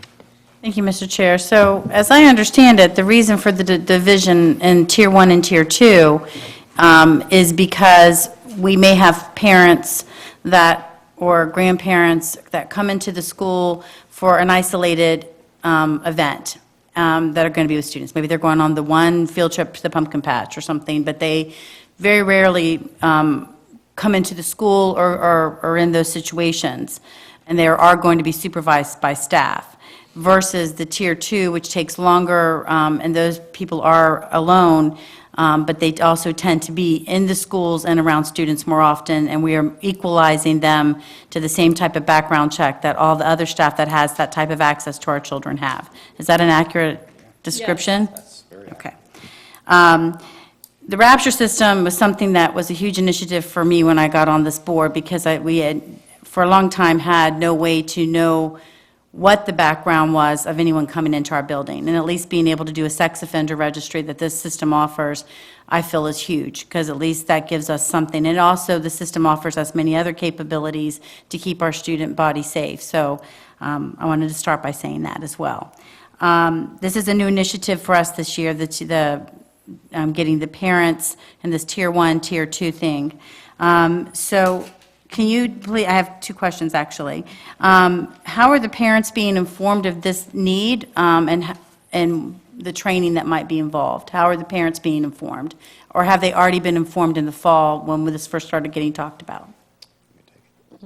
So there were approximately 138 students in the Raptors, not students, sorry, parents or volunteers in the system. They continue to be volunteers until we implemented the application. They were notified through my administrative assistant that we need to ask them to reapply so we can get them up with the application process. In regards to how they find out about that, I was just at METS the other day, and I saw the notebook, and there was a person volunteering right there at METS. So she came in to utilize our notebook to do the volunteer system. So the information's getting out from school to school about the process. And if someone comes in and says, hey, I'm here to volunteer in the library, and they're not listed as a volunteer, then the greeter is going to do the Raptor system, give them the visitor's badge, go in and fill out the application. Does the visitor's badge identify the volunteers at Tier 1 or Tier 2 so staff knows if they see that volunteer whether or not they're allowed to? It will, yes. Once the Tier 2 process goes through, it's identified within the Raptor system. So the Tier 2 process is something that we have not done yet? That's something we're just doing now? Well, we haven't had either one of these. Like you said, they were just volunteering, so yes. I mean, just now versus back in the fall? We're just now doing it now? Correct, in regards to the application process and identifying the Tier 2s. We still did background checks for parent volunteers or volunteers who, with whatever, I remember there were ones that we did for Osborne High School. We did background checks. There were a couple trips that we wanted to do Tier 2. We just didn't have the application process in place, so those individuals came over to Ms. Wingfield's office and had the criminal background check done. We didn't call them Tier 1 or Tier 2. Not at the But they time, still had the background check. Okay. So we have a procedure that's in place, I'm assuming, a procedure. All schools have been trained on this, and are they all equally doing it the same way? Well, 'Cause- I'll just say, I'm sorry, I hearing. really can't, I'm doing all the talking, but I hope so. I mean, we just put this in place 2 weeks ago, and the volunteer coordinator at each building were at our training, along with the front office person that is sharing the notebook and getting them to the site and getting them started on the application process. But, you know, we haven't had any real glitches in regards to coming into my office regarding this. The coordinators know to call my administrative assistant if there's questions, because she's deeply involved, as is another member in Billy Kay's office. Mr. App? Yes. The volunteer coordinators is an administrator, right? I I'm don't sorry, want the yeah, it's public not to an added think. position, yeah, it's an additional assignment. Yes. By, some of the schools selected some of the principals selected themselves, and other principals selected their assistant principal, but it is either a principal or an assistant principal at all 8 of our schools. Since this is a new initiative that we've just put into place, are those administrators easily available to that staff member as well as the volunteer as they're now going through this process? A lot of the volunteers knew that this is either already going on or they've been part of some of this over this last year because there's been discussion about it. This isn't the first time that, you know, we've talked about all of this. So I guess my concern is whether or not the procedures that the administrator and the assistant were both, all of them present for the training, all of them told to do things exactly the same way. So if a parent goes in to Dean and then turns around and goes into Osborne, things are being handled in the exact same way. The parent would expect the same type of things to be happening and not differently fragmented. Yes, and the webinar that we had with Raptor talked about all that. So, yes. I mean, there might be some hiccups. It's in its infancy, but so far it's working. I saw it with my own eyes just by luck when I walked in to Metz one day this week, or last week. So if a parent is identified in one school as being Tier 1 or Tier 2, do they automatically go in the system so that other schools can see that they already have that for our parents that have children in multiple schools? If they want to volunteer. Right, say I'm a Ginny Dean, Yeah. and I go in and I volunteer every week, and I work with the students, maybe by myself, maybe I help the teacher do that. But I also have a child at Mayfield and a child at Metz, and I go into those schools too, and I do different things there. When I check in, am I identified in the Raptor system as already being cleared as Tier 1 or Tier 2 if I've gone through this application process, or is it got to be done at every school that the parent goes into? So in this, sorry, okay? So in this example, they would check on both those schools. And if it was done at the one school, it's going to go to that site-based administrator. They're going to see that the other thing's checked. They look at it, and then they're in contact with that other school to inform them that that person's being approved on their end as a Tier 1. So they don't have to go to 2 schools to apply.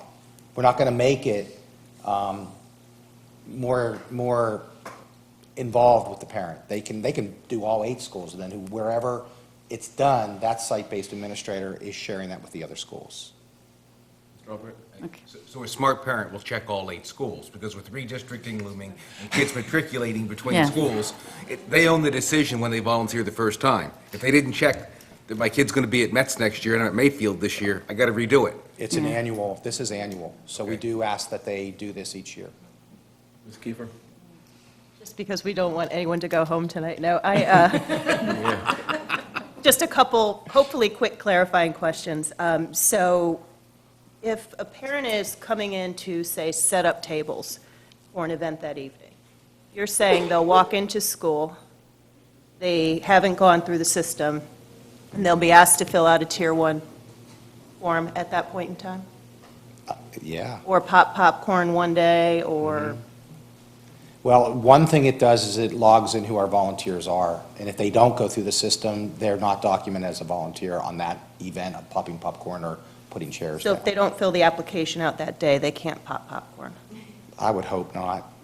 It's Tier 1. We don't want to shy any parents away from helping us. But I would hope gonna say that. I would hope that the school would get that in the system and register that person as a volunteer in our schools. Okay.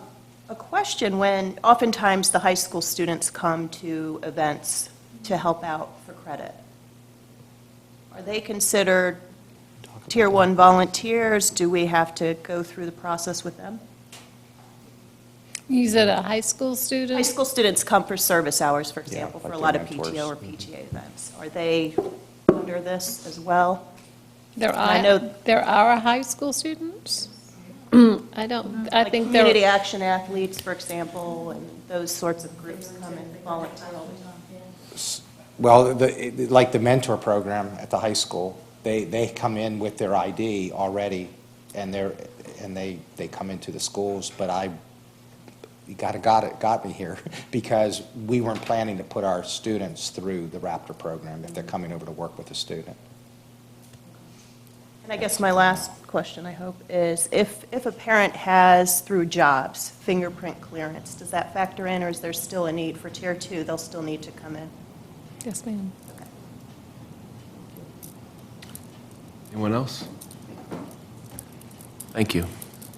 I've got nothing. We do have, tomorrow night, we have the VSBA in Fauquier. Is anybody attending that? Mr. Sabeski and I are. Okay, and I. So I get off the farm in time. Anything else? Ladies, do we lose one? Faith, very good questions tonight. Thank you very much. Motion to adjourn, sir. Motion by Mr. Albrecht, second by Mrs. Sabeski to adjourn. All in favor? Aye. Opposed? Nobody? Carries 6-0. Thank you all.